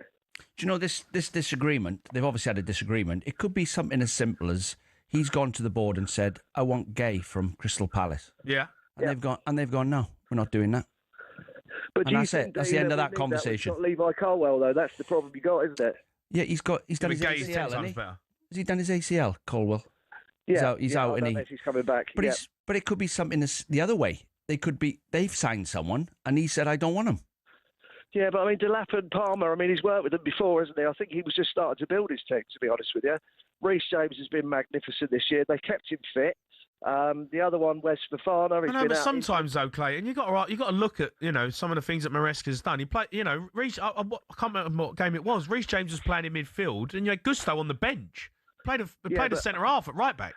Yeah, but look at what Reece James does in midfield, Jamie. I'm not saying it's. I know, but then if you're going to play Reece James in midfield, you got to play Gusto at right back. Well, you can, but it worked out. We were double pivot in the middle. I thought the tactics were pretty good, to be honest with you. I mean, I'm not an experienced. You've won 1 in 7. Yeah, but we are. It's not a divine right to be Aston Villa, is it? And you are going to. You are going to spend £1 billion, though. Let's not forget that, Clayton. I know you're the youngest team in the league. Back, though, Jamie. I keep hearing this, but we have sold about £700 to £800 million worth of players back. So I mean, I do think that's a bit harsh at times. I do appreciate they've come in, they've wiped the board clean, they've started again. I mean, it's not easy, is it, really? Well, and I do appreciate that. They're the 5th or 6th best team in the Premier League on their day. If you want consistency, you buy ready-made products. You do. Arsenal haven't got no. They're not playing every week in, week out with youngsters in the team. No, Chelsea have got the youngest team, and with that comes mistakes. They're learning on the job. Yeah. They cost you games. The strikers let the back four out. Yeah. The midfield players are trying out unbelievable passes. Yeah. Where normally an experienced player would go, right, just keep the ball for 10 minutes. I'm having a nightmare. Things like that happen. Yeah. I totally agree, dude. I mean, I've watched, obviously, Mourinho's teams, Conte's teams. I've watched John Terry's. I've watched Marcel Desailly's. I'm fully aware of that. I'm not saying that that's not the right way to go. But at this moment in time, in terms of Maresca is what we're talking about, I think he just needs to be given time. And I think Delap back in the team, I saw some good signs with him when he came on at Bournemouth. Clearly he's not fit. Palmer's trudging around in sand at the moment. He's not gliding across the pitch. And then you've got injuries that he's got to take care of. The likes of Reece James. You can't play him every week. You were at the Villa game, weren't you? You were at the Villa game. Yeah, you watched the Villa game. I watched that. Yeah. You never seen it, did you? No. I thought Palmer was unbelievably good, and I thought the whole team. I remember I was watching the game thinking Chelsea next season they're going to win the league. Yeah. Yes. They were on fire. Like I think all linking up Neto, Palmer, and Reece James down the right. Yeah, I know. Garnacho and. But then but this is the problem. They fall apart, and that's why the pressure heaps on Maresca. Clayton, listen, thanks for your call. I'm going to go to Sahil. He's a Chelsea fan. Sahil. Hi, Hi, Sahil. Morning. Happy New Year. Happy New Year, you guys. How you doing? What are you making of it? Maresca's out the door potentially today. I think the previous caller's a bit optimistic. He's got his blue glasses on. I've been a fan for over 30 years, so I've seen the best of managers fall out with the board, whether it's the previous one or the current one. I've seen the best of managers being sacked. So the emotional attachment we have for our managers isn't there because we know they're not going to last very long. Now, Maresca knew what he was getting into. He signed the contract when they gave him the big jump from Leicester to Chelsea. Said, right, this is our policy. Do you want it? And he said, yeah. I think he's getting too big for his boots now, I think personally. You can criticise him because he's making stupid decisions on the pitch. Yeah. Like he'll take Cucurella off sometimes and then put a right wing back to left back. As a Chelsea fan, we watch this every minute. He takes off Palmer 60 minutes when we need to win the game. But again, like Dino said, they're following the sports scientists. Like, just keep him on the pitch. He's our best player. And I think Maresca is to blame. The board is to blame as well. I'm not blaming one or the other. I think they're better. They're both to blame. But I think whoever comes in will be in the same boat. They don't want a Conte style or a Joe. That they want a yes man. I'll be honest, because they went for Potter, who was not disrespectful. He's a yes man. He would have been a yes man. They went for McKenna. McKenna said no, but he would have fallen into that trap. And Maresca was the next option at Leicester. So they don't want someone who's going to challenge their authority. And I think this is where Maresca's got stuck now, and now he's fallen out. And I think, from experience, he will lose his job this week. I can guarantee it, and they'll go for another one. That's my opinion. Anyway. Do you know, funny you should say that. Like, as managing myself, I made the decision. I either accept this is the way football management's going, and you just turn up, and you say yes to everything, and you just coach the players. Yeah. Or you don't manage. Forget it. Because I'd like to think if I'm going to make myself look a fool, I'll do it. Yeah, you do it your way. I'll do it my way. I'm not having you signing players that I don't want. Yeah. And then I can't tell the fans I never signed them. Yeah. You signed them. Yeah.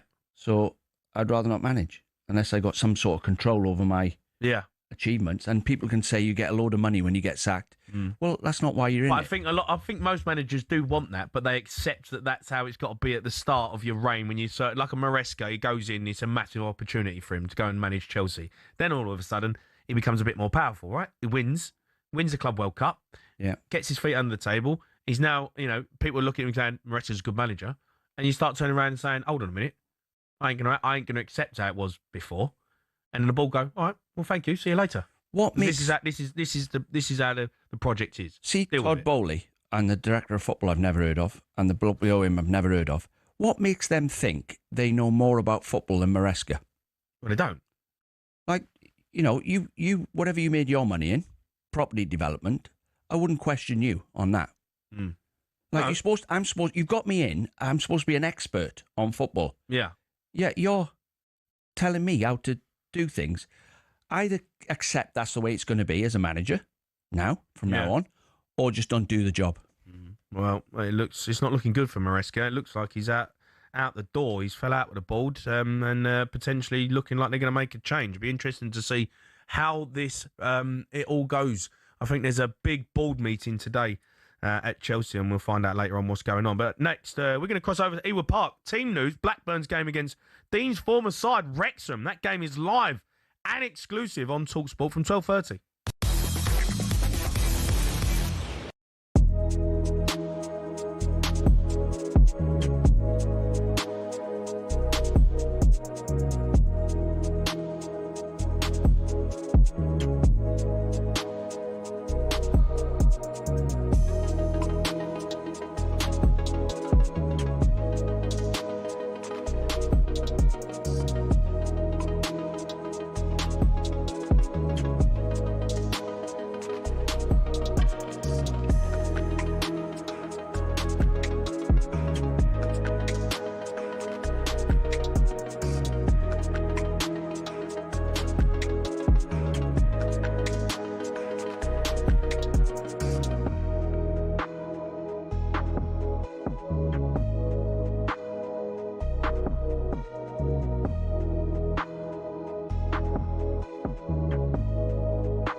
Yeah, good morning. Welcome to 2026. talkSPORT Breakfast. Me, Jamie O'Hara and Dean Saunders alongside me. When we're done at 12, Adrian Durham hosts live and exclusive EFL Championship coverage on talkSPORT. We've got Blackburn v Wrexham for you. Commentary from Matt Jones and Adrian Clark. And we can head to Ewood Park now for team news. Matt. Yeah, good morning, chaps. Cold and windy here at Ewood Park for a game between two teams who found a bit of form over the Christmas period. Blackburn are now unbeaten in 3 after drawing 0-0 with Sheffield Wednesday on Monday. And Valérien Ismaël sticks with the same starting lineup from that one. That means Balash Toth is still on the bench after his injury. So Ainsley Pears continues in goal. Miller, McLaughlin and Pratt are across the back with Litherland, Tronstad and Barrage and Hedges in midfield. The dangerous Cantwell then sits just behind Ohashi and Henriksen up top. As for Wrexham, a 2-1 win over Preston for them a few days ago, but Kiefer Moore limped off in that one, and Josh Windass is unavailable as well. Cleworth, Sheaf and Broadhead dropped to the bench, so 5 changes in total. Okonkwo's in goal, then a back 3 of Scar, Hyam and Doyle. Thomason, Dobson, James and Longman sit in midfield. O'Brien might join them there in a slight change of formation, then Rathbone just behind Smith up top. Former Arsenal man Adrian Clark alongside me for this one. Full commentary on talkSPORT from 12:30. All right, thanks, Matt. Right, it's time for this. Happy New Year, Happy New Year, may we all have. Yeah, as it's New Year's Day, Dino has been taking a look at some of the traditions from around the world. Dino, what you got for us? Do you want my tip before this or after it? Go on, give me a tip. You've been giving my us tip tips before this is to all the football clubs out there. Mm-hmm. All of them. All of them? Yeah. Some wise words from me. Yeah, okay. Start teaching your young defenders how to defend as well as how to play out from the back. Okay. Yeah, we forgot to teach defenders how to mark people, stand up, how to not get beat 1v1. What you're there for. Remember what you're there for. You're there to stop the world's best strikers. You can't win nothing if you haven't got defenders who can defend. That's why you're there. We forgot. And we've also forgot centre forwards. Yeah. We're running out. That's obvious. We played 4-3-3, one striker, and obviously now the strikers have disappeared who nick goals for fun. Yeah. Robbie Fowler, Michael Owen, they've gone. Andy Cole. Yeah, they've don't all exist gone. anymore. There's about 4 left. Yeah. Harry Kane. Yeah, Lewandowski. Anybody who scores 15, you're worth about 28 million, 30 million. And the rest, yeah. So anyway, all the clubs out there, tell your young coaches, instead of constantly playing out from the back, teach them how to defend. Okay, good tip. Right, good. Right, worldly traditions. Yeah. So, from around the world. Yeah. So, we'll start with Spain. Okay. It's a tradition in Spain to eat 12 grapes. On New Year's Day? One for every strike of the clock until midnight. Right. If you can finish them in time, you'll have good luck all the way through the year. So, you got to eat 12 grapes? Yeah. I was, you know. What, 1 an hour? Or 12 on the bounce? With every strike of the clock, yeah. Right. Yeah, and you get good luck. And you get good luck for the... I wonder who made that up. Yeah, strange one. What else you got for us? We've got, in Latin American countries, your fortune for the year ahead is determined by the colour of your underpants. Okay. What Red colours? will bring you love, while yellow will bring you wealth. Right. Get your yellow ones on. I know. What you got on? What have I got on? I've got black Calvin Kleins on. Have you? I don't know what I've got. Yeah. Actually. Oh, I've got black. Extra large. Right. XXL, me. Are you? Right, what were they in Italy? Okay. In parts of Italy, such as Naples, the motto is out with the cold.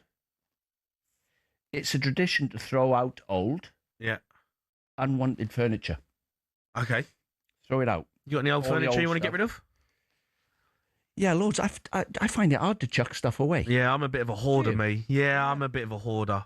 I keep trainers in that. I've got like massive piles of trainers that have been worn, but you know when you And you just go, like chuck 'em out. Won't chuck them out because you go, you know what? Might wear them to take the dog for a walk, or do you know what I mean? You might need a smelly pair of trainers when you're walking around the field or watching your kids play rugby or something. So I don't get rid of any trainers.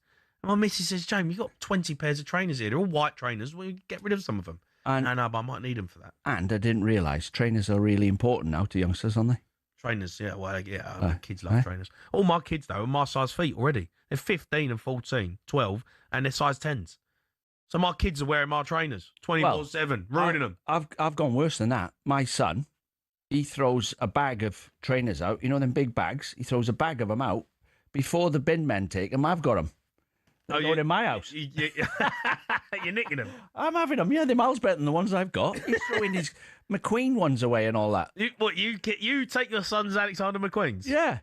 I'll have them. I put them on and I go, get them off. Yeah, you ain't having them Get him at off. all. He's 61. Have you got one more? What's that? Yeah, one of the older Scottish traditions. Yeah. The first foot is also known as the Qualtag. Okay. The first person to cross the threshold after midnight on New Year's Eve would come bearing gifts. Okay. These gifts can be coins, coal, bread, salt, Right. 3 dram of whiskey for good luck. Right, brilliant. The first person. Yeah, well, I don't know if we got too much good luck coming our way at the moment. Right, we're going to head over to the Ali Pali ahead of the quarter-final day at the World Darts Championship next.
The German leading England. It all sounds a little bit odd, but as Thomas Tuchel tries to bring football home, here's how he ended up in one of the most scrutinised jobs in sport.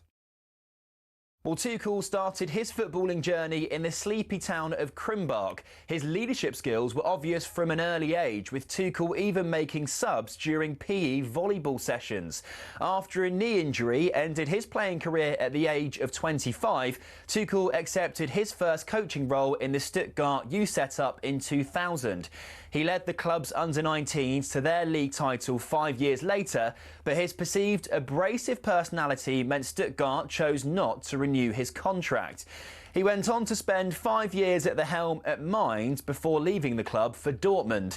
And there, Tuchel secured his first major trophy, the German Cup, in 2017. 8 more pieces of silverware came next for Tuchel in just 5 seasons at PSG, Chelsea and Bayern Munich. And that CV impressed the top brass at the FA. We found so many similarities and so many things that suited my approach and my hunger to achieve special things. I always wanted to come back to England. Well, he says all the right things, but is destiny on Tuchel's side?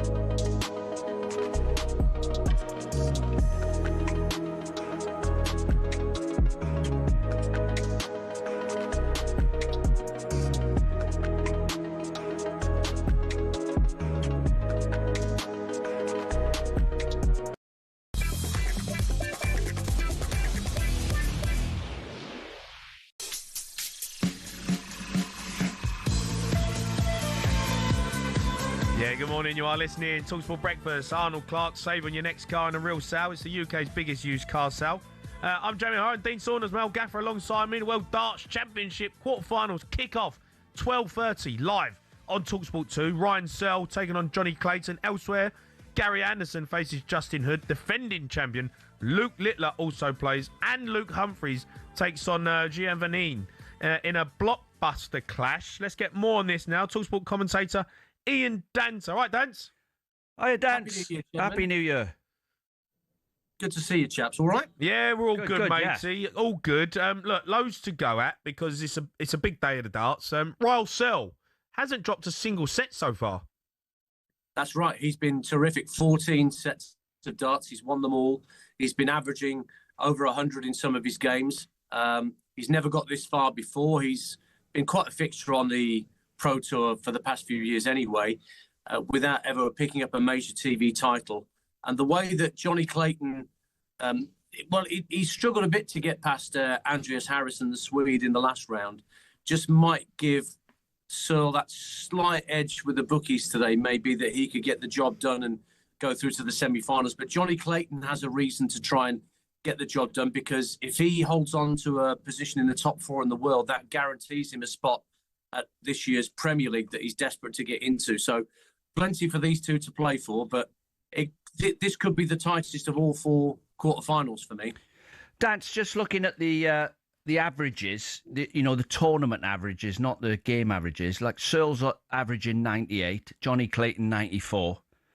And the game after that, we've got Hood playing, who unbelievably the other day hit 11 doubles on the bounce. It's never been seen before. No, he ended up with 75% on his doubles, which was pretty impressive in of itself. And this is his debut here. We have to remember Justin Hood, he only won his tour card for the PDC at the start of last year, 2025. And here he is on debut, looking completely at ease up on that stage. And remember, that stage at Ali Pali can chew you up and spit you out. I'm looking at it now because I'm in our commentary boxes. Look beyond me, and it's 120 feet wide, and it can really intimidate players who've never played on it before. But Justin Hood from Glastonbury just walks up onto the stage, makes it like it's his natural home, and he's been breezing past players. It's not just been about the doubling, it's been about the heavy scoring as well. He had one of the games of the tournament against Danny Noppert to knock out one of the top seeds earlier in the tournament. he'll give Anderson a run for his money this afternoon, I've no doubt. Yeah, I mean, look, there's loads to go at. Luke Littler, obviously, is the big draw that everyone's been talking about. He had a nibble the other day, Dance, and it caused a bit of a stir because the crowd were booing him, which I found completely ridiculous. What did you make of that, Dance? And if we see it today, what sort of reaction do you think you'll get from him? Well, some of that booing will have come from the German supporters that were in the crowd who'd bought tickets for the double session that day anyway. And some of it may well be down to the build-em-up, knocking-down nature of sports fans. You know, Littler's at the top. Yeah. They wanted Cross to get back towards a deciding set. And therefore, you know, who's standing in the way of that happening? Luke Littler. So they're just trying to give him a bit of gyp so they can get to a deciding set. So they get their value for money for their ticket, I suppose, to attend. But I mean, we have to remember that Luke Littler's 18. He's not 19 till later this month. You know, he's still a babe in arms, relatively speaking, in terms of how he handles match situations like these. This is only his third World Championship. So there's still a degree of inexperience that Luke's trying to come to terms with in terms of these big match situations and these turning points and talking points. In the heat of the moment, there he is being interviewed on the stage not a minute after he's won the game. Yeah. The adrenaline still coursing through his veins. I'm not particularly that surprised that he said what he said, because he's trying to get it out of his system. Yeah. If you talked to him 20 minutes later, he might have given you a totally different answer, James. Yeah. Do you know what? Yeah, absolutely. Of course. Thing is, as well, Dance, like, we've got to realise that, is there another sport, maybe tennis, where you can be the world number one at 18? There's not many other sports that... It's remarkable what he's done. Yeah, it's incredible. Yeah, Well, and what he keeps doing, because winning the World Championship last year was one thing, but he's been cleaning up the tournaments. You know, the match play, I think the UK Open, all the tournaments he's been cleaning up this year. He has been just so consistent, and there are levels to his game that I don't think he's even hit yet. No, which is scary for those around him. In the top 32 in the world, trying to take titles off him. He's up against Krzysztof Ratajski today, the Polish eagle, Polish number one, who's a really steady player, boys. He always averages around 95, 96 for his games. Excellent on his doubling. Basically, if he plays to that, if he plays to his standard average, he might take a set or two off Luke, unless Luke's having an off day, in which case Krzysztof might have a puncher's chance. But he's always very solid, Krzysztof, and extraordinary story about him. He's had brain surgery this past 12 months for a brain aneurysm, and he never told anybody. Nobody in the game knew that he'd stepped away to go and have brain surgery. And you know, he's come back and he's as strong as ever. Not a particularly charismatic player, but that doesn't matter. He hits his marks and he gets his results. And here he is in the quarterfinals. Well done to him. Yeah, Dance, you've watched most of the games. Have you noticed anything? How it's amazing how the game flows. All of a sudden, they sort of 180, 140, 180. Yeah. They push each other along. Is it just rhythm, or do they lose their rhythm, or I don't know? But you're watching closely. Have you noticed anything? What happens? You have to, when you're in a position that we're in here, and we have our monitors with us, but I'm right next to the stage. You get a look at the psychology of what's going through a player's mind, Dean. Not just during the course of a match, but during the course of a leg, how they're, the way the other player is playing will affect their mood, because Josh Rock, for the example the other night, with Justin Hood hitting all these doubles, Josh Rock's hitting decent scores, and he's sort of throwing his arms out and the ball's going, oh, look, I can do it. Yeah. So the psychology of it is huge. Once Taylor was the master of it, Phil Taylor was the master of getting an edge on players, even before they'd walked out to throw their practice darts. He got inside their head. And the psychology of darts is something that Luke Littler is taking on, certainly in a slightly different way, just because of the way he stares at the board. He stares through the board, it seems to me, half the time, and puts in these extraordinary averages. Everybody's got a different way of trying to play the game, Dean. But I think the psychology is all important of playing your own game, but trying not to get sucked into the game that your opponent is playing at the same time. Yeah. Dan, we ain't talked about him. Luke Humphries, he's going to have something to say in this tournament, that's for sure. And quite right, he should. He won the Premier League, and he had something to say about that when he won the Premier League on talkSPORT back in May. when nobody was really tipping him up. And he's up against Jan van Veen, who has beaten him this year. Van Veen is a real up-and-coming Dutch talent. But Humphreys, I mean, he's only just behind Littler in terms of rankings and money won on the tour. He looks fully focused. He's been playing some super stuff. He will get a test tonight. That's the last match of the quarterfinals.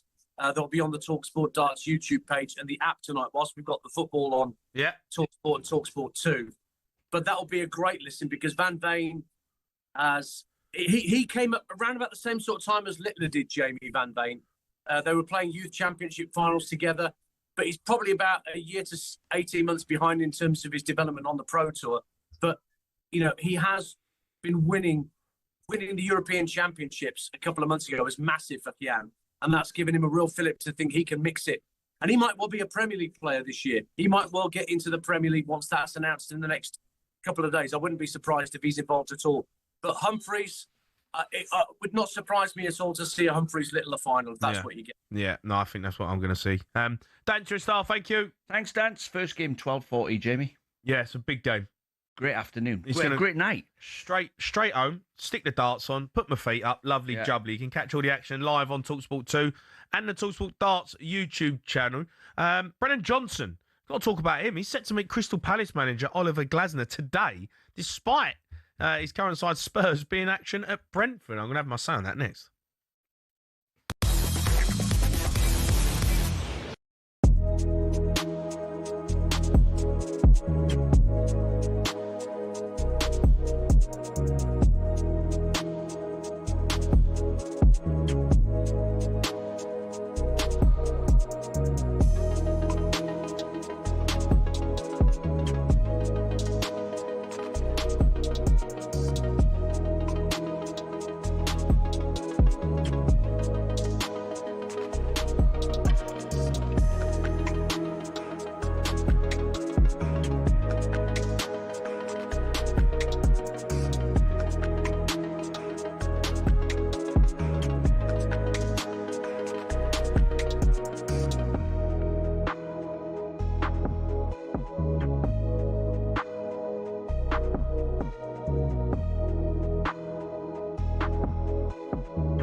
Yeah, good morning. This is talkSPORT Breakfast. Me, Jamie O'Hara, Dean Saunders.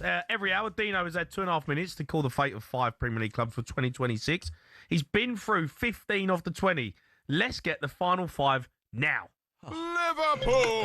Liverpool playing like a group of brilliant players, not knitting together yet, but things are looking better. Wirtz has got a goal, which is a relief to everyone and him.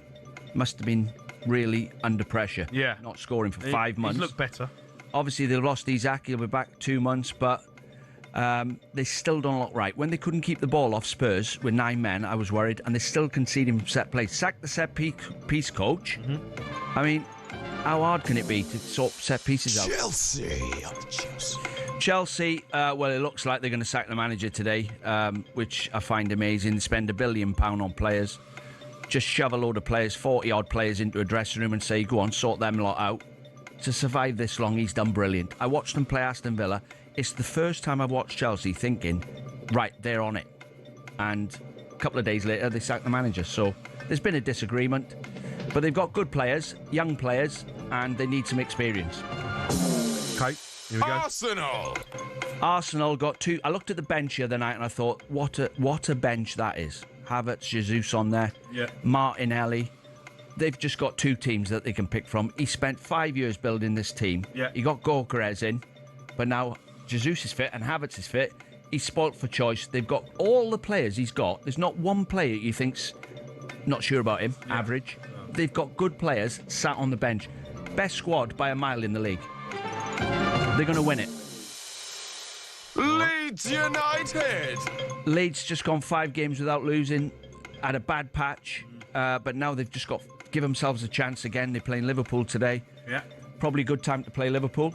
They're not knitting yet. Calvert-Lewin. If he gets 15 goals this season, Leeds will stay up.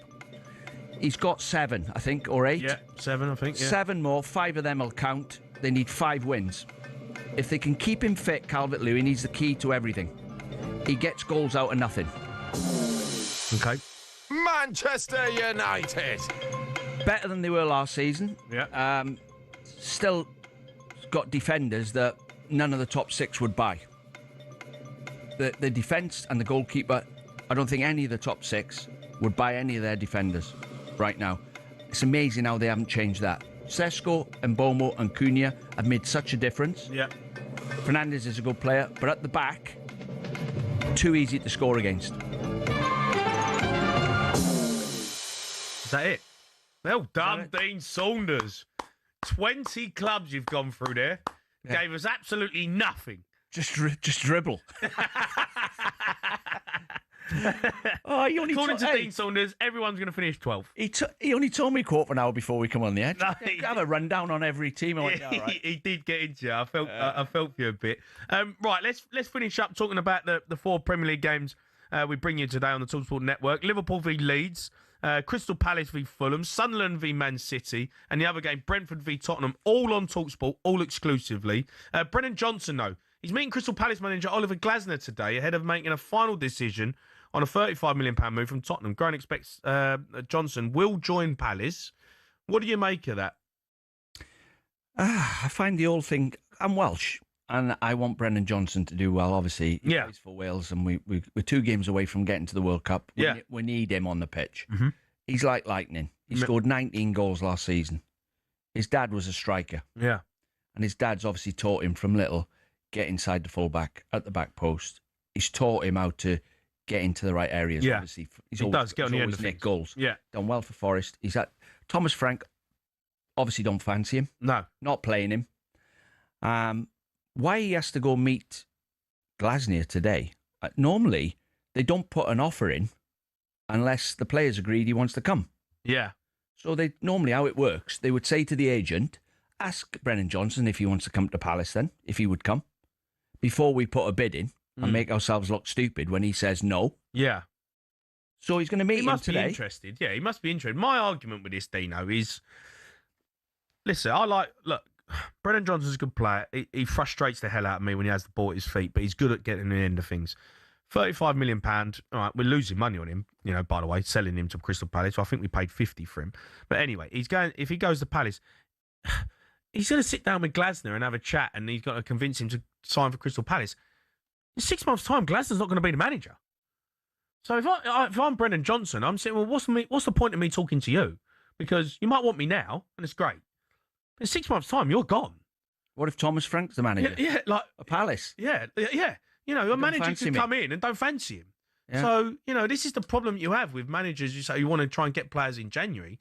Well, everyone knows that Oliver Glasner's whole, contract is up. He's probably going to be leaving. He's out the door. And he might turn up, and a manager might turn up and say, I don't fancy Brendan Johnson. And he's stuck in the same scenario, but he's at Palace, not Tottenham. Financially, he's probably taking a wage cut.